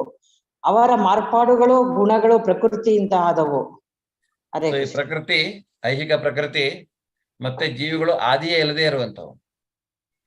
ಆದ್ರೆ ಅನಾದಿ ಅಂದ್ರೆ ಅದಕ್ಕೆ ಆದಿ ಅನ್ನೋದು ಇಲ್ಲ. ಈ ಪ್ರಕೃತಿಗಳು ಮಾರ್ಪಾಡಾಗತ್ತೆ. ಅವು ಹೇಗೆ ಮಾರ್ಪಾಡಾಗತ್ತೆ? ಅವುಗಳ ಮಾರ್ಪಾಡು ಅಂದ್ರೆ ಈ ಪ್ರಕೃತಿ ಮತ್ತೆ ಜೀವಿ, ಅದು ಈ ಪ್ರಕೃತಿಯಿಂದ ಜೀವಿಯ ಮಾರ್ಪಾಡಾಗುವಂತಹದ್ದು, ಅದು ಈ ಪ್ರಕೃತಿಯಿಂದನೇ ಆಗಿರುವಂತಹದ್ದು. ಇಲ್ಲಿ ಪ್ರಕೃತಿಯ ಗುಣ ಲಕ್ಷಣಗಳಿಂದ ಆಗುವಂತಹದ್ದು ಅನ್ನೋದನ್ನ ಹೇಳ್ತಾನೆ. ಜೀವಿಗಳು ಅನಾದಿ, ಈ ಪ್ರಕೃತಿಯು ಅನಾದಿ. ಆದ್ರೆ ಆ ಜೀವಿಗಳ ಮಾರ್ಪಾಡು ಅನ್ನುವಂತಹದ್ದು ಈ ಪ್ರಕೃತಿಯಿಂದ ಆದವು. ಈ ಐಹಿಕ ಪ್ರಕೃತಿಯಲ್ಲಿ ಮಾತ್ರ 84 ಲಕ್ಷ ಜೀವರಾಶಿಗಳಿರ್ಲಿಕ್ಕೆ ಸಾಧ್ಯ. ಅದು ಭಗವದ್ಧಾಮದಲ್ಲಿ ಇಲ್ಲ. ಆಧ್ಯಾತ್ಮಿಕ ಪ್ರಕೃತಿಯಲ್ಲಿ ಈ ಜೀವಿಗಳಿಲ್ಲ, ಬೇರೆ ಜೀವಿಗಳಿಲ್ಲ, ಮನುಷ್ಯ ಪ್ರಕೃತಿ ಅಂದ್ರೆ ಇವರನ್ನ ಬಿಟ್ಟು. ಅದರಿಂದ ಸೊ ಈ ಜೀವಿಗಳ ಮಾರ್ಪಾಡು ಈ ಐಹಿಕ ಪ್ರಪಂಚದಲ್ಲಿ ಮಾತ್ರ ಅದು ಆಗ್ಲಿಕ್ಕೆ ಸಾಧ್ಯ. ಅದು ಪ್ರಕೃತಿಯಿಂದ ಆದವು ಅನ್ನೋದನ್ನ ಹೇಳ್ತಾನೆ. ಕಾರ್ಯ ಕಾರಣ ಕರ್ತೃತ್ವೇ ಹೇತು ಪ್ರಕೃತಿರುಚ್ಯತೆ ಪುರುಷ ಸುಖ ದುಃಖಾನಾಂ ಭೋಕ್ತತ್ವೇ ಹೇತುರುಚ್ಯತೆ. ರೇಣುಕಾ ಮಾತಾಜಿ. ಹರೇ ಕೃಷ್ಣ ಪ್ರಭುಜಿ. ಎಲ್ಲ ಐಹಿಕ ಕಾರ್ಯಕಾರಣಗಳ ಕಾರಣವು ಪ್ರಕೃತಿ ಎಂದು ಹೇಳಲಾಗಿದೆ. ಈ ಪ್ರಪಂಚದಲ್ಲಿ ಹಲವು ಬಗೆಯ ಸುಖ ದುಃಖಗಳಿಗೆ ಜೀವಿಯು ಕಾರಣ. ಹರೇ ಕೃಷ್ಣ ಪ್ರಭು. ಎಲ್ಲ ಐಹಿಕ ಕಾರಣಗಳ ಕಾರಣ ಪ್ರಕೃತಿ. ಯಾಕೆಂದ್ರೆ ಪ್ರಕೃತಿಯ 3 ಗುಣಗಳೇ ಇದಕ್ಕೆಲ್ಲ ಕಾರಣ. ಅದರಿಂದ ಪ್ರಕೃತಿಯೇ ಇದಕ್ಕೆ ಕಾರಣ. ಭಗವಂತ ಹೇಳ್ತಾ ಇರುವಂತಹದ್ದು ಪ್ರಕೃತಿ ಮತ್ತೆ ಪ್ರಕೃತಿಯ ಗುಣಗಳು ಇದಕ್ಕೆ ಕಾರಣ. ಈ ಹಲವು ಬಗೆಯ ಸುಖ ದುಃಖಗಳಿಗೆ ಜೀವಿ ಕಾರಣ ಅಂತ ಹೇಳ್ತಾನೆ. ಸುಖ ದುಃಖ ಬರೋದು ಯಾರಿಗೆ? ಜೀವಿಗಳಿಗೆ. ಯಾಕೆ ಜೀವಿ ಕಾರಣ? ಯಾಕೆಂದ್ರೆ ಅವನು ನಮ್ಮ ಕರ್ಮಾನುಗಳ ಸಾರ. ಈ ಗುಣಗಳ ಬಂಧನಕ್ಕೆ ಒಳಗಾಗಿ ಕರ್ಮಗಳ ಅನುಸಾರವಾಗಿ ಕರ್ಮ ಗಳಿಗೆ ಅನುಸಾರವಾಗಿ ಅವನು ಆ ರೀತಿಯಾಗಿ ಬೇರೆ ರೀತಿಯಾದಂತಹ ಶರೀರವನ್ನು ಅವನು ಪಡೀತಾನೆ. ಸೊ ಇಲ್ಲಿ ಸುಖ ಅಥವಾ ದುಃಖಗಳಿಗೆ ಅವನೇ ಕಾರಣ ಆಗ್ತಾನೆ. ಅದರಲ್ಲಿಯೂ ಎಸ್ಪೆಷಲಿ ದುಃಖಗಳಿಗೆ ಅವನು ಕಾರಣ ಅನ್ನೋದನ್ನು ಹೇಳಲಾಗಿದೆ. ಪುರುಷ ಪ್ರಕೃತಿಸ್ಥೋ ಹೇ ಭುಂಕ್ತೆ ಪ್ರಕೃತಿಜಾನ್ ಗುಣಾನ್ ಕಾರಣಂ ಗುಣ ಸಂಗೋಸ್ಯ ಸದಸದ್ಯೋನಿ ಜನ್ಮಸು. ಹರೇ ಕೃಷ್ಣ. ಶಂಕರ ಪ್ರಭುಜಿ. ನಮಸ್ತೆ ಪ್ರಭುಜಿ. ಐಹಿಕ ಪ್ರಕೃತಿಯಲ್ಲಿ ಜೀವಾತ್ಮನು ಹೀಗೆ ತ್ರಿಗುಣಗಳನ್ನು ಅನುಭವಿಸುತ್ತಾ ಬದುಕಿನ ರೀತಿಗಳನ್ನು ಅನುಸರಿಸುತ್ತಾನೆ. ಇದಕ್ಕೆ ಐಹಿಕ ಪ್ರಕೃತಿಯೊಡನೆ ಅವನ ಸಹಯೋಗವೇ ಕಾರಣ. ಹೀಗೆ ಆತನು ವಿವಿಧ ಜೀವಿ ವರ್ಗಗಳಲ್ಲಿ ಒಳ್ಳೆಯದನ್ನು ಕೆಟ್ಟದ್ದನ್ನು ಅನುಭವಿಸುತ್ತಾನೆ. ಹರೇ ಕೃಷ್ಣ ಪ್ರಭುಜಿ. ನಾಳೆ ಈ ಗುಣಗಳ ಬಗ್ಗೆ ನಾವು ತಿಳ್ಕೊಳ್ಳಿಕ್ಕಿದ್ದೇವೆ ಹೆಚ್ಚು. ಆದರೆ ಐಹಿಕ ಪ್ರಕೃತಿಯಲ್ಲಿ ಜೀವಾತ್ಮ ಈ 3 ಗುಣಗಳನ್ನು ಅನುಭವಿಸ್ತಾ ಬದುಕಿನ ರೀತಿಗಳನ್ನು ಅನುಸರಿಸ್ತಾನೆ ಅಲ್ವಾ? ಅಂದ್ರೆ ಅವನು ಕಾಮ್ಯ ಕರ್ಮಗಳನ್ನ ಆ ಗುಣಗಳಿಗೆ ಅನುಸಾರವಾಗಿ ಕೆಲಸಗಳನ್ನ ಮಾಡ್ತಾನೆ. ಇದಕ್ಕೆ ಯಾಕೆ ಯಾವಾಗ ಜೀವಿ ಈ ಐಹಿಕ ಪ್ರಕೃತಿಯ ಸಂಯೋಗಕ್ಕೆ ಬರ್ತಾನೆ ಅಥವಾ ಇದರ ಕನೆಕ್ಷನ್ ಆಗತ್ತೆ, ಆ ಕ್ಷಣದಿಂದ ಅವನಿಗೆ ಈ 3 ಗುಣಗಳು ಅನ್ವಯ ಆಗತ್ತೆ. ಅದರಿಂದ ಅವನ ಬದುಕುವಿಕೆ ಆ 3 ಗುಣಗಳಿಗೆ ಅನುಸಾರವಾಗಿ ಇರುತ್ತೆ. ಹೀಗೆ ಆತನು ವಿವಿಧ ಜೀವಿ ವರ್ಗಗಳಲ್ಲಿ ಒಳ್ಳೆಯದನ್ನು ಕೆಟ್ಟದನ್ನು ಅನುಭವಿಸ್ತಾನೆ. ಯಾಕೆಂದ್ರೆ ಬೇರೆ ಬೇರೆ ರೀತಿಯಾದಂತಹ ಶರೀರವನ್ನು ಅವನು ಪಡಿತಾನೆ. ಉಪದ್ರಷ್ಟಾನುಮಂತಾಚ ಭರ್ತಾ ಭೋಕ್ತಾ ಮಹೇಶ್ವರ ಪರಮಾತ್ಮೇತಿ ಚಾಪ್ಯುಕ್ತೋ ದೇಹೇಸ್ಮಿನ್ ಪುರುಷ ಪರಃ. ರೇಣುಕಾ ಮಾತಾಜಿ. ಪಾಂಡುರಂಗ್ ಪ್ರಭುಜಿ. ಹರೇ ಕೃಷ್ಣ. ಹರೇ ಕೃಷ್ಣ. ಆದರೂ ಈ ದೇಹದಲ್ಲಿ ಇನ್ನೊಬ್ಬನಿದ್ದಾನೆ, ಅವನು ದಿವ್ಯಾನುಭವ, ಅವನು ಪ್ರಭು ಮತ್ತು ಪರಮಸ್ವಾಮಿ. ಅವನು ಮೇಲ್ವಿಚಾರಣೆಗಾಗಿ ಮತ್ತು ಅಪ್ಪಣೆ ಕೊಡುವವನಾಗಿ ಇರುತ್ತಾನೆ. ಅವನಿಗೆ ಪರಮಾತ್ಮನೆಂದು ಹೆಸರು. ಸೊ ಈಗ ಈ ಶರೀರದಲ್ಲಿ ಇನ್ನೊಬ್ಬನಿದ್ದಾನೆ, ಪರಮಾತ್ಮ. ಪರಮಾತ್ಮ ಅವನಿಗೆ ಚತುರ್ಭುಜ ರೂಪಿ, ವಿಷ್ಣುವಿನ ವಿಸ್ತರಣೆ. ಮ್ಯೂಟ್ ಮಾಡ್ಕೊಳ್ಳಿ ಪ್ರಭುಜಿ, ನಿಮ್ಮ ಸೌಂಡ್ ಏನೋ ಬರ್ತಾ ಇದೆ. ಓಕೆ, ಧನ್ಯವಾದಗಳು. ಸೊ ಆ ಪರಮಾತ್ಮ ದಿವ್ಯಾನುಭವಿ ಅಷ್ಟೇ ಅಲ್ಲ, ಅವನು ಶರೀರದಲ್ಲಿ ಇದ್ದಾನೆ. ಅವನ ರೋಲ್ ಯಾವುದು ಶರೀರದಲ್ಲಿ? ಅವನು ಮೆಂಟರ್, ಮೇಲ್ವಿಚಾರಕ, ನಮಗೆ ಮಾರ್ಗದರ್ಶನ ಮಾಡುವವನು.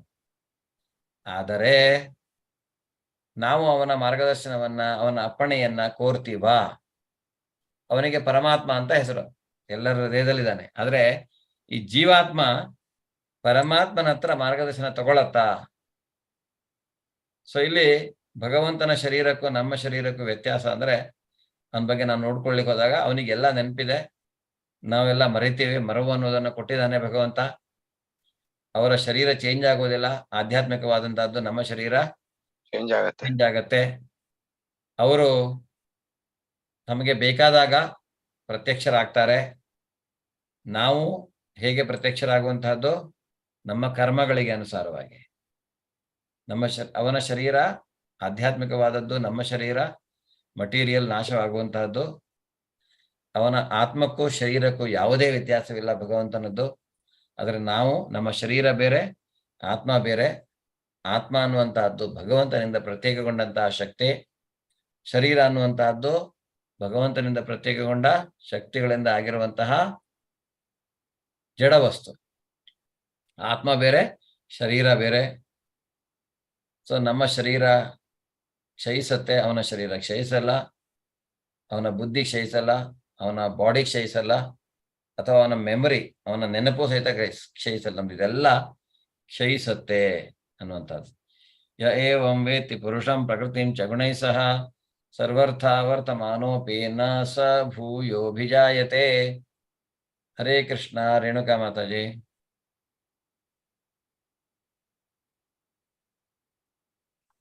ಮತ್ತಾರಾದ್ರೂ ಹ್ಯಾಂಡ್ ರೈಸ್ ಮಾಡಿದಾರ? ಹರೇ ಹರೇ ಕೃಷ್ಣ. ಕೃಷ್ಣ ಪ್ರಭುಜಿ. ಹಾ, ಓದಿ. ಪ್ರಕೃತಿಯನ್ನು, ಜೀವಿಯನ್ನು ಮತ್ತು ಗುಣಗಳ ಪರಸ್ಪರ ಪ್ರತಿಕ್ರಿಯೆಯನ್ನು ಕುರಿತು ಈ ತತ್ವಜ್ಞಾನವನ್ನು ಅರ್ಥ ಮಾಡಿಕೊಂಡವನು ಮುಕ್ತಿಯನ್ನು ಪಡೆಯುವುದು ನಿಶ್ಚಿತ. ಅವನ ಪ್ರಸ್ತುತ ಸ್ಥಿತಿ ಏನೇ ಆಗಿರ್ಲಿ, ಅವನು ಇಲ್ಲೇ ಮತ್ತೆ ಹುಟ್ಟುವುದಿಲ್ಲ. ಹರೇ ಕೃಷ್ಣ ಪ್ರಭುಜಿ. ಅವನ ಪ್ರಸ್ತುತ ಸ್ಥಿತಿ ಅಂದ್ರೆ ಅದರಿಂದ ಭಕ್ತನಾದವನನ್ನ, ಯಾರು ಭಕ್ತಿಯ ಮಾರ್ಗದಲ್ಲಿ ಇರ್ತಾನೋ, ಅವನು ಭಕ್ತಿಯ ಮೊದಲ ಹಂತದಲ್ಲೇ ಇದ್ರೂ ಸಹಿತ ಅವನನ್ನ ನಾವು ಅಂದ್ರೆ ಬೇರೆ ರೀತಿಯಲ್ಲಿ ಅವನನ್ನು ಭಕ್ತನನ್ನಾಗಿಯೇ ನಾವು ನೋಡ್ಬೇಕು. ಅದರಿಂದ ಅವನ ಪ್ರಸ್ತುತ ಪರಿಸ್ಥಿತಿ ಯಾವುದೇ ಇರಲಿ, ಅವನು ಯಾವುದೇ ಒಂದು ವರ್ಣಾಶ್ರಮ ವ್ಯವಸ್ಥೆಯಲ್ಲಿ ಎಲ್ಲಿಯೇ ಹುಟ್ಟಿರ್ಲಿ ಅಲ್ವಾ, ಅದಕ್ಕೆ ಅವರು ಶ್ರೀಲಾ ಪ್ರಭುಪಾದರು ಹೇಳ್ತಾರೆ, ಅಂತ್ಯಜನೇ ಆಗಿರ್ಲಿ, ಅಂದ್ರೆ ನಾಯಿ ಮಾಂಸವನ್ನೇ ತಿನ್ನುವವನೇ ಆಗಿರ್ಲಿ ಅವನು. ಆದರೆ ಯಾವಾಗ ಅವನು ಭಕ್ತಿಯಲ್ಲಿ ಬರ್ತಾನೆ, ಆಗ ಅವನು ಮತ್ತೆ ಅಂದ್ರೆ ಭಕ್ತಿಯನ್ನ ಮಾಡೋದ್ರಿಂದ ಅವನಿಗೆ ಮತ್ತೆ ಅಲ್ಲಿಂದ ಅವನನ್ನ ಭಗವಂತ ಮೇಲೆತ್ತಾನೆ. ಅದರಿಂದ ಈ ತತ್ವಜ್ಞಾನವನ್ನ ಅರ್ಥ ಮಾಡಿಕೊಳ್ಬೇಕು. ಆವಾಗ ನಮಗೆ ಮುಕ್ತಿ ಸಿಗುವುದು ಖಂಡಿತ, ನಿಶ್ಚಯ ಅಂತ ಹೇಳ್ತಾನೆ ಅವನು. ಧ್ಯಾನೇನಾತ್ಮನಿ ಪಶ್ಯಂತಿ ಕೇಚಿದಾತ್ಮಾನಮಾತ್ಮನ ಅನ್ಯೇ ಸಾಂಖ್ಯೇನ ಯೋಗೇನ ಕರ್ಮಯೋಗೇನ ಚಾಪರೇ. ಹರೇ ಕೃಷ್ಣ. ಗೀತಾ ಮಾತಾಜಿ. ಹರೇ ಕೃಷ್ಣ ಗುರುಜಿ. ಕೆಲವರು ಧ್ಯಾನದಿಂದ ಮತ್ತೆ ಕೆಲವರು ಜ್ಞಾನವನ್ನು ಬೆಳೆಸಿಕೊಂಡು ಇನ್ನು ನಿಷ್ಕಾಮ ಕರ್ಮದಿಂದ ತಮ್ಮೊಳಗಿರುವ ಪರಮಾತ್ಮನನ್ನು ಕಾಣುತ್ತಾರೆ. ನಾವು ನಮ್ಮೊಳಗಿರುವ ಪರಮಾತ್ಮನನ್ನ ಕಾಣಬೇಕು. ಧ್ರುವ ಮಹಾರಾಜ ಅದನ್ನೇ ಮಾಡಿದ್ದು. ಅವನು ರಾಜ್ಯಕ್ಕೋಸ್ಕರ, ತನಗೆ ತಂದೆಯ ಸಿಂಹಾಸನ ಬೇಕು ಅನ್ನೋದಕ್ಕೋಸ್ಕರ ಭಗವಂತನನ್ನ ಅರಸ್ಕೊಂಡು ಅಡವಿಗೆ ಹೋಗಿ ಅವನ ಮೇಲೆ ಧ್ಯಾನ ಮಾಡಿ, ಮತ್ತೆ ಕೆಲವರು ಜ್ಞಾನವನ್ನ ಬೆಳೆಸಿಕೊಂಡು ಇನ್ನು ನಿಷ್ಕಾಮ ಕರ್ಮದಿಂದ ಅಂದ್ರೆ ಫಲಾಪೇಕ್ಷೆ ಇಲ್ಲದ ಕರ್ಮಗಳನ್ನ ಮಾಡಿಕೊಂಡು ತಮ್ಮೊಳಗಿರುವ ಪರಮಾತ್ಮನನ್ನು ಅವರು ಕಾಣ್ತಾರೆ.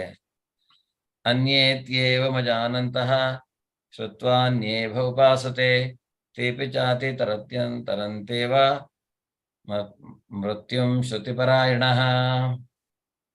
ಶಂಕರ್ ಪ್ರಭುಜಿ. ನಮಸ್ತೆ ಪ್ರಭುಜಿ. ಇನ್ನೂ ಕೆಲವರಿದ್ದಾರೆ, ಅವರಿಗೆ ಹೆಚ್ಚು ಆಧ್ಯಾತ್ಮಿಕ ಜ್ಞಾನವಿರುವುದಿಲ್ಲ. ಆದರೂ ಪರಮ ಪುರುಷನ ವಿಷಯವನ್ನು ಇತರರಿಂದ ಕೇಳಿ ಅವನನ್ನು ಪೂಜಿಸಲು ಪ್ರಾರಂಭಿಸುತ್ತಾರೆ. ಆಚಾರ್ಯರಿಂದ ಕೇಳಿ ತಿಳಿದುಕೊಳ್ಳುವ ಪ್ರವೃತ್ತಿಯಿಂದ ಅವರು ಹುಟ್ಟು ಸಾವುಗಳನ್ನು ದಾಟುತ್ತಾರೆ. ಹರೇ ಕೃಷ್ಣ ಪ್ರಭುಜಿ. ದೇವಾಯುತಿ ಕಪಿಲ ಮುನಿಯ ತಾಯಿ. ಅವಳಿಗೆ ಜ್ಞಾನ ಇರಲಿಲ್ಲ, ಆದ್ರೆ ಅವಳ ಮಗ ಕಪಿಲಾಚಾರ್ಯ ಅಥವಾ ಕಪಿಲ ಮುನಿ ಭಗವಂತನ ಅವತಾರ ಅಂತಾನೆ, ರಹಸ್ಯ ಅವತಾರ ಅಂತಾನೆ ಹೇಳಲಾಗುತ್ತೆ. ಅವರ ಹತ್ರ ಕೇಳಿ ತಿಳ್ಕೊಳ್ತಾಳೆ ಪಾಪ. ಅಂದ್ರೆ ಆಚಾರ್ಯರಿಂದ ಕೇಳಿ ತಿಳ್ಕೊಳ್ಳೋ ಪ್ರವೃತ್ತಿಯಿಂದ ಅವರು ಹುಟ್ಟು ಸಾವುಗಳನ್ನು ದಾಟ್ತಾರೆ. ದೇವಾಯುತಿಗೆ ಆ ರೀತಿಯಾಗಿ ಅವಳು ಕೇಳಿ ತಿಳಿದುಕೊಂಡು ಭಕ್ತಿಯನ್ನ ಮಾಡ್ತಾಳೆ.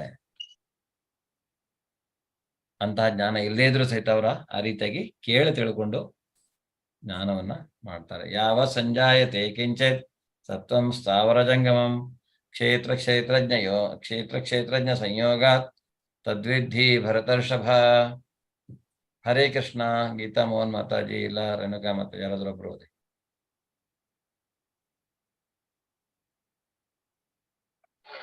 ಹರೇ ಕೃಷ್ಣ ಪ್ರಭುಜಿ. ಓದ್ಲ ಪ್ರಭುಜಿ. ಹಾ. ಭರತರಲ್ಲಿ ಶ್ರೇಷ್ಠನಾದ ಅರ್ಜುನನೇ, ಚರಾಚರಗಳಿಗಾಗಿ ಅಸ್ತಿತ್ವದಲ್ಲಿರುವ ಏನನ್ನೇ ನೀನು ಕಂಡರೂ ಅದು ಕ್ಷೇತ್ರ ಮತ್ತು ಕ್ಷೇತ್ರಜ್ಞರ ಸಂಯೋಗ ಎಂದು ತಿಳಿದುಕೋ. ಹರೇ ಕೃಷ್ಣ ಪ್ರಭು. ಈ ಭೂಮಿಯ ಮೇಲೆ ಇರುವ ಅಚರ ವಸ್ತುಗಳಲ್ಲಿ ಏನನ್ನೇ ನೋಡಿದ್ರು ಅದಕ್ಕೆ ಅದು ಹೇಗಾಗಿದೆ, ಒಂದು ಕ್ಷೇತ್ರ ಮತ್ತು ಕ್ಷೇತ್ರಜ್ಞ ಅಂದ್ರೆ ಶರೀರ ಮತ್ತು ಶರೀರದಲ್ಲಿರುವಂತಹ ಕ್ಷೇತ್ರಜ್ಞ ಪರಮಾತ್ಮ ಮತ್ತೆ ಜೀವಾತ್ಮ ಅವರ ಸಂಯೋಗದಿಂದ ಮಾತ್ರ ಅದಾಗ್ಲಿಕ್ಕೆ ಸಾಧ್ಯ. ಬರೀ ಶರೀರ ಅದನ್ನ ಮಾಡ್ಲಿಕ್ಕೆ ಆಗಲ್ಲ, ಅಥವಾ ಬರೀ ಈ ಕ್ಷೇತ್ರಜ್ಞ ಅದನ್ನ ಅವನಿಗೆ ಕ್ಷೇತ್ರ ಬೇಕೇ ಬೇಕು. ಕ್ಷೇತ್ರ ಇದ್ರೆ ಮಾತ್ರ ಅದನ್ನ ಮಾಡ್ಲಿಕ್ಕೆ ಸಾಧ್ಯ. ಕ್ಷೇತ್ರಜ್ಞ ಅನ್ನುವಂಥದ್ದು ಅದರ ಸಂಯೋಗದಿಂದ ಮಾತ್ರ ಅವನು ಏನನ್ನಾದ್ರೂ ಮಾಡ್ಲಿಕ್ಕೆ ಸಾಧ್ಯ, ಏನನ್ನಾದ್ರೂ ಎಕ್ಸಿಟ್ ಆಗ್ಲಿಕ್ಕೆ ಸಾಧ್ಯ. ಅದಕ್ಕೆ ಕಾರಣ ಭಗವಂತನೇ. ಸಮಂ ಸರ್ವೇಷು ಭೂತೇಷು ತಿಷ್ಠಂತಂ ಪರಮೇಶ್ವರಂ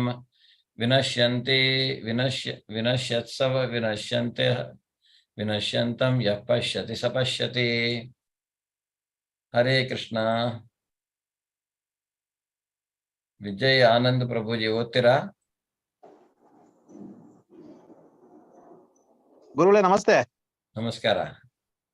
ಎಲ್ಲಾ ದೇಹಗಳಲ್ಲಿ ಜೀವಾತ್ಮ ಜೊತೆಗಿರುವ ಪರಮಾತ್ಮನನ್ನು ಕಂಡುಕೊಂಡು ನಾಶವಾಗುವ ದೇಹದಲ್ಲಿರುವ ಜೀವಾತ್ಮನಾಗಲಿ ಪರಮಾತ್ಮನಾಗಲಿ ಅಳಿಯುವುದಿಲ್ಲ ಎನ್ನುವುದನ್ನು ಅರ್ಥ ಮಾಡಿಕೊಳ್ಳುವನೇ ನಿಜವಾಗಿ ನೋಡ್ತಾನೆ. ಸೊ ಭಗವಂತನನ್ನ ನಾವು ಪರಮಾತ್ಮನನ್ನ ನಾವು ನೋಡ್ಬೇಕು. ಜೀವಾತ್ಮ ಅನ್ನುವಂಥದ್ದು ಪರಮಾತ್ಮನನ್ನ ನೋಡ್ಬೇಕು. ಅದನ್ನ ನೋಡಿಕೊಂಡು ನಾಶವಾಗುವ ದೇಹದಲ್ಲಿರುವ ಜೀವಾತ್ಮನಾಗಲಿ ಪರಮಾತ್ಮನಾಗಲಿ ಅಳಿಯುವುದಿಲ್ಲ. ಈ ಜೀವಾತ್ಮ ಮತ್ತೆ ಪರಮಾತ್ಮ ಇಬ್ರು ಶಾಶ್ವತರು. ಇದನ್ನ ಯಾರು ತಿಳ್ಕೊಂಡಿರ್ತಾನೋ ಅವನು ಜ್ಞಾನಿ. ಅಂದ್ರೆ ಅವನು ಅದನ್ನೇ ನೋಡ್ತಾನೆ, ನಿಜವಾಗಿ ಅವನೇ ನೋಡ್ತಾನೆ ಅಂತ. ಇದನ್ನ ನಾವು ತಿಳ್ಕೊಳ್ಬೇಕು. ಇದನ್ನ ಯಾರು ಅರ್ಥ ಮಾಡ್ಕೊಂಡಿರ್ತಾನೋ ಅವನೇ ಜ್ಞಾನಿ. ಯಃ ಪಶ್ಯತಿ ಸ ಪಶ್ಯತಿ. ಇದನ್ನ ತಿಳ್ಕೊಂಡಿರುವನು ಯಾರು ನೋಡಿರ್ತಾನೋ ಅವನು ಸರಿಯಾಗಿ ನೋಡ್ತಾ ಇದ್ದಾನೆ ಅನ್ನುವಂಥದ್ದು. ಇಲ್ಲಿ ಅಪರಿಪೂರ್ಣತೆ ಇಲ್ಲ, ಇಂದ್ರಿಯಗಳ ಅಪರಿಪೂರ್ಣತೆ ಇಲ್ಲ, ಬರೀ ಜ್ಞಾನ ಇದೆ.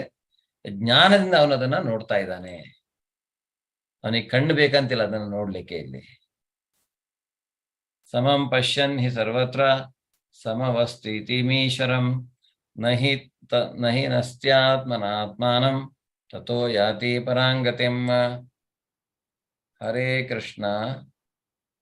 ಶಂಕರ್ ಪ್ರಭುಜಿ. ನಮಸ್ತೆ ಪ್ರಭುಜಿ.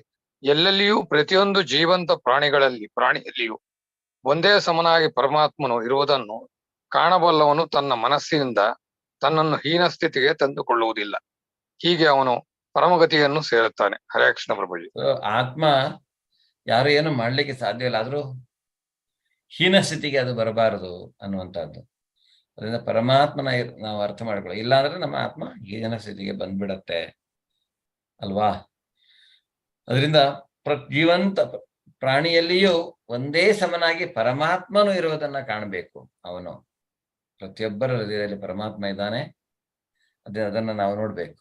ಅದನ್ನ ತಿಳ್ಕೊಂಡಾಗ ಅವನು ಪರಮಗತಿಯನ್ನ ಸೇರ್ತಾನೆ ಅನ್ನೋದನ್ನ ಹೇಳ್ತಾನೆ.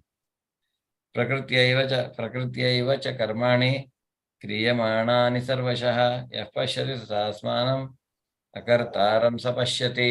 ರೇಣುಕಾ ಮಾತಾಜಿ. ಹರೇ ಕೃಷ್ಣ ಪ್ರಭುಜಿ. ಹರೇ ಕೃಷ್ಣ. ದೇಹವು ಎಲ್ಲಾ ಕರ್ಮಗಳನ್ನು ಮಾಡುತ್ತದೆ. ಅದು ಐಹಿಕ ಪ್ರಕೃತಿಯಿಂದ ಆಗಿದೆ. ತಾನು ಏನನ್ನೂ ಮಾಡುವುದಿಲ್ಲ ಎಂದು ಯಾರು ನೋಡಬಲ್ಲರೋ ಅವರೇ ನಿಜವಾಗಿ ನೋಡುತ್ತಾರೆ. ದೇಹ ಕೆಲಸ ಮಾಡ್ತಾ ಇದೆ, ಆದ್ರೆ ತಾನದನ್ನು ಮಾಡ್ತಾ ಇಲ್ಲ ಅಂತ ಯಾರು ತಿಳ್ಕೊಳ್ತಾನೋ, ಆತ್ಮ ಅದನ್ನ ಮಾಡ್ತಾ ಇಲ್ಲ, ಬರೀ ದೇಹ ಮಾಡ್ತಾ ಇದೆ ಅಂತ. ಆದ್ರೆ ಆತ್ಮ ಖುಷಿ ಪಡತ್ತಲ್ಲ ಅದರ ಬಂಧನದಲ್ಲಿ ಒಳಗಾಗಿ. ಅದಾಗಬಾರ್ದು. ಆಗ ಅವನು ಆತ್ಮ ಬೇರೆ ಶರೀರ ಬೇರೆ ಅನ್ನೋದನ್ನ ಯಾರು ತಿಳ್ಕೊಂಡು ಆ ರೀತಿಯಾಗಿ ಅವನು ನಿಜವಾಗಿ ಅವನು ನೋಡ್ತಾನೆ, ಅದನ್ನ ಅರ್ಥ ಮಾಡಿಕೊಂಡಿದ್ದಾನೆ ಅನ್ನುವಂಥದ್ದು. ಯದಾ ಭೂತ ಪೃಥಗ್ಭಾವಂ ಏಕಸ್ಥ ಮನುಪಶ್ಯತಿ ತತ ಏವ ಚ ವಿಸ್ತಾರಂ ಬ್ರಹ್ಮ ಸಂಪದ್ಯತೆ ತಥಾ. ಗೀತಾ ಮೋಹನ್ ಮಾತಾಜಿ. ಹರೇ ಕೃಷ್ಣ ಗುರುಜಿ. ಆಕಾಶವು ಎಲ್ಲೆಲ್ಲಿಯೂ ಇದ್ದರೂ ತನ್ನ ಸೂಕ್ಷ್ಮ ಸ್ವರೂಪದಿಂದ ಅದು ಯಾತರೊಡನೆಯೂ ಬೆರೆಯುವುದಿಲ್ಲ. ಹಾಗೆಯೇ ಬ್ರಹ್ಮನ್ ದೃಷ್ಟಿಯಲ್ಲಿ ಸ್ಥಿತನಾಗಿರುವ ಆತ್ಮನು ಆ ದೇಹದಲ್ಲಿದ್ದರೂ ದೇಹದ ಜೊತೆಗೆ ಬೆರೆಯುವುದಿಲ್ಲ. ಹರೇ ಕೃಷ್ಣ. ಬ್ರಹ್ಮನ್ ದೃಷ್ಟಿ ಅಂದ್ರೆ ಅದು ಅಂತಹ ಗುಣಲಕ್ಷಣಗಳನ್ನ ಹೊಂದಿರುತ್ತೆ. ಅದರಿಂದ ಆ ಆತ್ಮ ಅನ್ನುವಂಥದ್ದು ಹೇಗೆ ಶರೀರ ಬೇರೆ, ಹೇಗೆ ಆಕಾಶದಲ್ಲಿ ಎಲ್ಲೆಲ್ಲಿಯೂ ಇದ್ದರು ತನ್ನ ಸೂಕ್ಷ್ಮವಾದ ಯಾರೊಡನೆ ಬೆರೆಯುವುದಿಲ್ಲ, ಅದೇ ರೀತಿಯಾಗಿ ಆಕಾಶ ಹೇಗೆ ಯಾವುದರಲ್ಲಿ ಬೆರೆಯುವುದಿಲ್ಲ, ಅದು ಹಾಗೆಯೇ ಈ ಆತ್ಮ ಅನ್ನುವಂತಹದ್ದು ದೇಹದೊಡನೆ ಬೆರೆಯಬಾರದು, ಬೆರೆಯುವುದಿಲ್ಲ. ಅದನ್ನು ತಿಳ್ಕೊಂಡಾಗ ದೇಹನೇ ಬೇರೆ, ಆತ್ಮನೇ ಬೇರೆ. ಯಥಾ ಪ್ರಕಾಶಯತ್ಯೇಕಂ ಕೃಷ್ಣಂ ಲೋಕಮಿಮಂ ರವಿ ಕ್ಷೇತ್ರಂ ಕ್ಷೇತ್ರೆ ತಥಾ ಕೃಷ್ಣಂ ಪ್ರಕಾಶಯತಿ ಭಾರತ. ಹರೇ ಕೃಷ್ಣ. ಶಂಕರ್ ಪ್ರಭುಜಿ. ಹರೇ ಕೃಷ್ಣ ಪ್ರಭುಜಿ. ಹರೇ ಕೃಷ್ಣ. ಭರತವಂಶಜನಾದ ಅರ್ಜುನನೇ, ಒಬ್ಬನೇ ಸೂರ್ಯನು ಇಡೀ ವಿಶ್ವವನ್ನು ಹೇಗೆ ಬೆಳಗುತ್ತಾನೋ ಹಾಗೆಯೇ ದೇಹದೊಳಗಿರುವ ಜೀವಿಯು ಪ್ರಜ್ಞೆಯಿಂದ ಇಡೀ ದೇಹವನ್ನು ಬೆಳಗುತ್ತಾನೆ. ಹರೇ ಕೃಷ್ಣ ಪ್ರಭುಜಿ. ನೋಡಿ, ಆ ಜೀವಿಗೂ ಸಹಿತ ಅವನು ಪ್ರಜ್ಞೆಯನ್ನ ಕೊಡ್ತಾನೆ. ಆ ಪ್ರಜ್ಞೆಯಿಂದ ಅವನು ಇಡೀ ದೇಹವನ್ನ ಬೆಳಗ್ತಾನೆ. ಹೇಗೆ ಸೂರ್ಯ ಇಡೀ ವಿಶ್ವವನ್ನು ಬೆಳಗ್ತಾನೆ, ಆ ತರ ಇಡೀ ದೇಹ ಬೆಳಗಲಿಕ್ಕೆ ಜೀವಿಯ ಪ್ರಜ್ಞೆ. ಅದರಿಂದ ನಾವು ಹೇಳ್ತೇವೆ ಪ್ರಾಣವಾಯು ಶರೀರದಲ್ಲಿ ಇದ್ದಾಗ ಮಾತ್ರ ಆ ಶರೀರ ಸಕ್ರಿಯವಾಗಿರುತ್ತೆ. ಅವನು ಇಡೀ ದೇಹವನ್ನ ಬೆಳಗ್ತಾನೆ. ಕ್ಷೇತ್ರ ಕ್ಷೇತ್ರಜ್ಞಯೋರೇವಂ ಅಂತರಂ ಜ್ಞಾನಚಕ್ಷುಷಾ ಭೂತ ಪ್ರಕೃತಿ ಮೋಕ್ಷಂಚ ಯೇ ವಿದುರ್ಯಾಂತಿತೆ ಪರಂ. ಹರೇ ಕೃಷ್ಣ ಮಾತಾಜಿ. ರೇಣುಕಾ ಮಾತಾಜಿ. ಹರೇ ಕೃಷ್ಣ ಪ್ರಭುಜಿ. ಹರೇ ಕೃಷ್ಣ. ಜ್ಞಾನದ ಕಣ್ಣುಗಳಿಂದ ಕ್ಷೇತ್ರ ಮತ್ತು ಕ್ಷೇತ್ರಜ್ಞನ ನಡುವೆ ವ್ಯತ್ಯಾಸವನ್ನು ಕಾಣಬಲ್ಲರು ಮತ್ತು ಐಕ ಪ್ರಕೃತಿಯಲ್ಲಿ ಬಂಧನದಿಂದ ಮೋಕ್ಷ ಪಡೆಯುವ ಪ್ರತಿಕ್ರಿಯೆಯನ್ನು ಅರ್ಥ ಮಾಡಿಕೊಳ್ಳಬಲ್ಲರು. ಪರಮಗುರಿಯನ್ನು ಮುಟ್ಟುತ್ತಾರೆ. ಜ್ಞಾನ ಬೇಕು. ಜ್ಞಾನದ ಕಣ್ಣಿನಿಂದ ಮಾತ್ರ. ಅದರಿಂದಲೇ ಅಜ್ಞಾನ ತಿಮಿರಾಂಧಸ್ಯ ಜ್ಞಾನಾಂಜನ ಶಲಾಕೆಯ ಅಲ್ವಾ. ಸೊ ಜ್ಞಾನ ಬೇಕು ನಮಗೆ. ಯಾಕೆ? ಅಂತಹ ಜ್ಞಾನವನ್ನ ಭಗವಂತ ನನಗೆ ಕೊಡು ಅಂತ ನಾವಲ್ಲಿ ಬೇಡ್ಕೊಳ್ತಾ ಇದ್ದೇವೆ. ಅದರಿಂದ ಐಹಿಕ ಪ್ರಕೃತಿಯಲ್ಲಿ ಬಂಧನದಿಂದ ಮೋಕ್ಷ ಪಡೆಯುವ ಪ್ರಕ್ರಿಯೆಯನ್ನು ಅರ್ಥ ಮಾಡಿಕೊಳ್ಳಲಿಕ್ಕೆ ಆ ಜ್ಞಾನದಿಂದ ಸಾಧ್ಯ. ಕ್ಷೇತ್ರಜ್ಞರ ನಡುವಿನ ವ್ಯತ್ಯಾಸವನ್ನ ಯಾರನ್ನು ತಿಳ್ಕೊಳ್ತಾರೆ ಅವರಿಗೆ ಜ್ಞಾನ ಇದೆ, ಅವರು ಪರಮ ಗುರಿಯನ್ನ ಮುಟ್ತಾರೆ ಅನ್ನೋದನ್ನ ಇಲ್ಲಿ ಭಗವಂತ ಹೇಳ್ತಾನೆ. ಇಲ್ಲಿಗೆ ಇವತ್ತಿನ ಅಧ್ಯಾಯ ಮುಗಿಯತ್ತೆ. ಏನಾದ್ರೂ ಪ್ರಶ್ನೆಗಳಿದ್ರೆ ಕೇಳಬಹುದು, ಇಲ್ಲ ನಾಳೆ ಮಾತಾಡೋಣ ಜಾಸ್ತಿ ಇದ್ರ ಬಗ್ಗೆ. ಇಲ್ಲ ಅಂದ್ರೆ ಏನಾದ್ರೂ ಪ್ರಶ್ನೆಗಳಿಗೆ. ಹರೇ ಕೃಷ್ಣ ಪ್ರಭುಜಿ. ಹರೇ ಕೃಷ್ಣ ಪ್ರಭುಜಿ, ಭಗವದ್ಧಾಮದಲ್ಲಿ ನಾವು ಮತ್ತೆ ಪರಮಾತ್ಮ ಅಷ್ಟೇ ಇರ್ತೀವಿ, ಬೇರೆ ಯಾವ ಜೀವಿಗಳು ಇರಲ್ಲ ಅಂತಂದ್ರಲ್ಲ, ಯಾಕೆ ಪ್ರಭುಜಿ? ಅಲ್ಲಲ್ಲ, ಈ ನಾವು ಅಂದ್ರೆ ಆತ್ಮ, ಜೀವಾತ್ಮ. ಬೇರೆ ಜೀವಿ ಅಂದ್ರೆ ಈ ಶರೀರ ಇರಲ್ಲ. ಈಗ ಪ್ರಾಣಿಗಳ ಶರೀರ ಇದೆ, 84 ಲಕ್ಷ ಜೀವರಾಶಿಗಳಿದಾವೆ ಅಂತ ಹೇಳಿದ್ನಲ್ಲ ನಾ ಇಲ್ಲಿ. 84 ಲಕ್ಷ ಜೀವರಾಶಿಗಳಲ್ಲಿ ಅವರು ಬೇರೆ ಬೇರೆ ಶರೀರವನ್ನ ಪಡೆದಿರ್ತಾರಲ್ಲ. ಉದಾಹರಣೆಗೆ ನಾಯಿ, ನರಿ, ಒಂಟೆ, ಕತ್ತೆ, ಕಪ್ಪೆ, ಆ ರೀತಿಯಾದಂತಹ ಶರೀರ ಇಲ್ಲ ಅಲ್ಲಿ. ಆಧ್ಯಾತ್ಮಿಕ ಶರೀರ ಮಾತ್ರ ಇರುವಂತಹದ್ದು. ಅಂದ್ರೆ ಓನ್ಲಿ ಆತ್ಮ ಅಲ್ಲ ಪ್ರಭುಜಿ? ಆತ್ಮಕ್ಕೆ ಶರೀರ ಬೇಕೇ ಬೇಕು. ಈ ಭಗವಂತನ ಶರೀರ ಆಧ್ಯಾತ್ಮಿಕವಾದದ್ದು, ಕ್ಷಯಿಸುವುದಿಲ್ಲ. ಅದೇ ರೀತಿಯಾಗಿ ಆತ್ಮಕ್ಕೂ ಅದೇ ರೀತಿಯಾದ ಶರೀರ ಸಿಗತ್ತೆ. ಕ್ಷಯಿಸದೇ ಇರುವಂತ ಆತ್ಮಕ್ಕೆ ಶರೀರ ಬೇಕೇ ಬೇಕು. ಇಲ್ಲ ಅಂದ್ರೆ ಆತ್ಮಕ್ಕೆ ಏನ್ ಮಾಡ್ಬೇಕಂತ ಗೊತ್ತಾಗೋದಿಲ್ಲ. ಅಂದ್ರೆ ಈ ಶರೀರ ಇರಲ್ವಾ ಪ್ರಭುಜಿ? ಅಲ್ಲಿ ಬೇರೆ ತರ ಶರೀರ ಇರ್ತದೆ. ಈ ಶರೀರ ಇರಲ್ಲ. ಈ ಶರೀರ ಕ್ಷಯ. ಈ ಶರೀರ ಪಂಚಭೂತಗಳಿಂದ ಆಗಿರುವಂತಹದ್ದು. ಈ ಶರೀರ ಪಂಚಭೂತಗಳಲ್ಲಿ ಲೀನವಾಗಬೇಕಾಗತ್ತೆ. ಕ್ಷಯಿಸುವಂತ ಶರೀರ. ಇದಕ್ಕೆ ವ್ಯಾಧಿ, ಇದು ಜರ, ಜನ್ಮ ಮೃತ್ಯು ಜರ ವ್ಯಾಧಿ ಏನು ಆ ಒಂದು ಇದರಲ್ಲಿ ಈ ಶರೀರ. ಅಲ್ಲಿ ಬೇರೆ ಶರೀರ, ಅಲ್ಲಿ ಆಧ್ಯಾತ್ಮಿಕವಾದಂತ ಶರೀರ ಇರತ್ತೆ. ಓಕೆನಾ? Thank you ಪ್ರಭುಜಿ. ಪ್ರಭುಜಿ, ಇವತ್ತಿನ ವಿಡಿಯೋನ ದಯವಿಟ್ಟು ಹಾಕಿ ಪ್ರಭುಜಿ, ನಾನು ಇನ್ನೊಮ್ಮೆ ಕೇಳ್ಬೇಕು ಪೂರ್ತಿ. ಓಕೆ. ಹರೇ ಕೃಷ್ಣ. ಧನ್ಯವಾದ. जय श्री कृष्ण चैतन्य प्रभु नित्यानंद श्री अद्वैत गदाधर श्रीवासादि गौर भक्तवृंद हरे कृष्ण कृष्ण हरे हरे राम राम राम हरे हरे कृष्ण कृष्ण कृष्ण हरे हरे राम राम हरे हरे कृष्ण कृष्ण कृष्ण हरे हरे राम राम हरे हरे कृष्ण कृष्ण कृष्ण हरे हरे राम राम हरे हरे कृष्ण कृष्ण कृष्ण हरे हरे राम राम हरे हरे कृष्ण कृष्ण कृष्ण हरे हरे राम हरे राम हरे हरे कृष्ण कृष्ण कृष्ण हरे हरे कृष्ण कृष्ण हरे राम हरे हरे कृष्ण कृष्ण कृष्ण हरे हरे राम हरे हरे कृष्ण कृष्ण कृष्ण हरे हरे राम हरे राम हरे हरे कृष्ण कृष्ण कृष्ण हरे राम हरे हरे कृष्ण कृष्ण कृष्ण हरे राम हरे हरे कृष्ण कृष्ण कृष्ण हरे राम हरे राम हरे हरे कृष्ण कृष्ण कृष्ण हरे राम हरे हरे कृष्ण कृष्ण कृष्ण हरे राम हरे राम हरे हरे कृष्ण कृष्ण कृष्ण हरे राम हरे हरे कृष्ण कृष्ण कृष्ण हरे राम हरे राम हरे हरे कृष्ण कृष्ण कृष्ण हरे राम हरे राम हरे हरे कृष्ण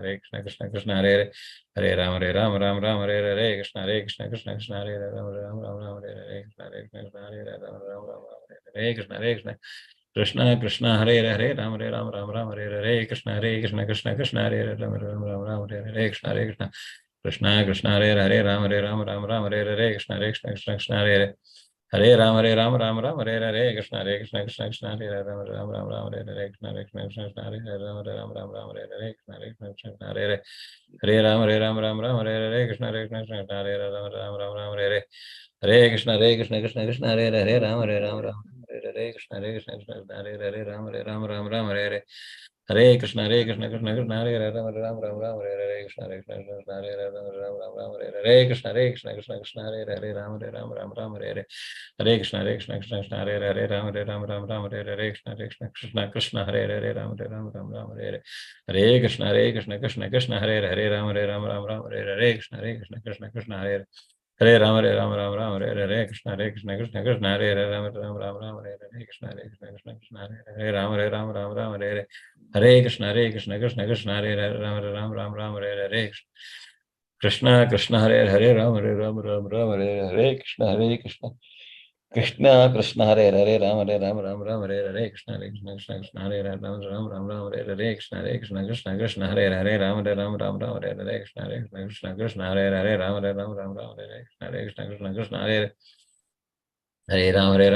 हरे हरे कृष्ण कृष्ण कृष्ण हरे राम हरे राम हरे हरे हरे कृष्ण कृष्ण कृष्ण हरे राम हरे राम हरे हरे कृष्ण कृष्ण कृष्ण हरे राम हरे राम हरे हरे कृष्ण कृष्ण कृष्ण हरे राम हरे हरे हरे कृष्ण कृष्ण हरे राम हरे राम हरे हरे कृष्ण कृष्ण कृष्ण हरे राम हरे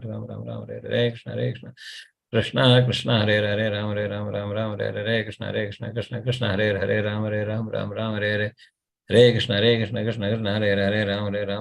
हरे हरे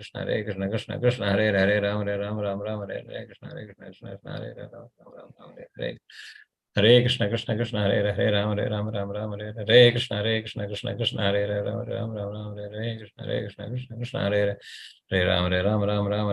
कृष्ण कृष्ण कृष्ण हरे राम हरे राम हरे हरे कृष्ण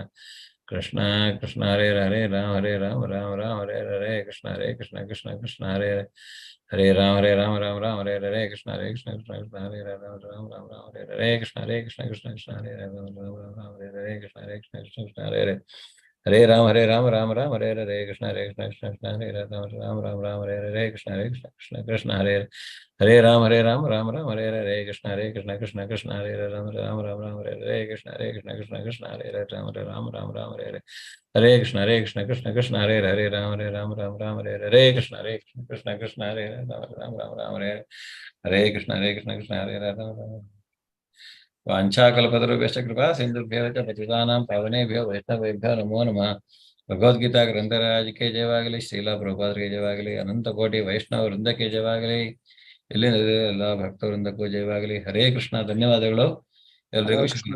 ಧನ್ಯವಾದಗಳು ಪ್ರಭುಜಿ. ಹರೇ ಕೃಷ್ಣ ಪ್ರಭು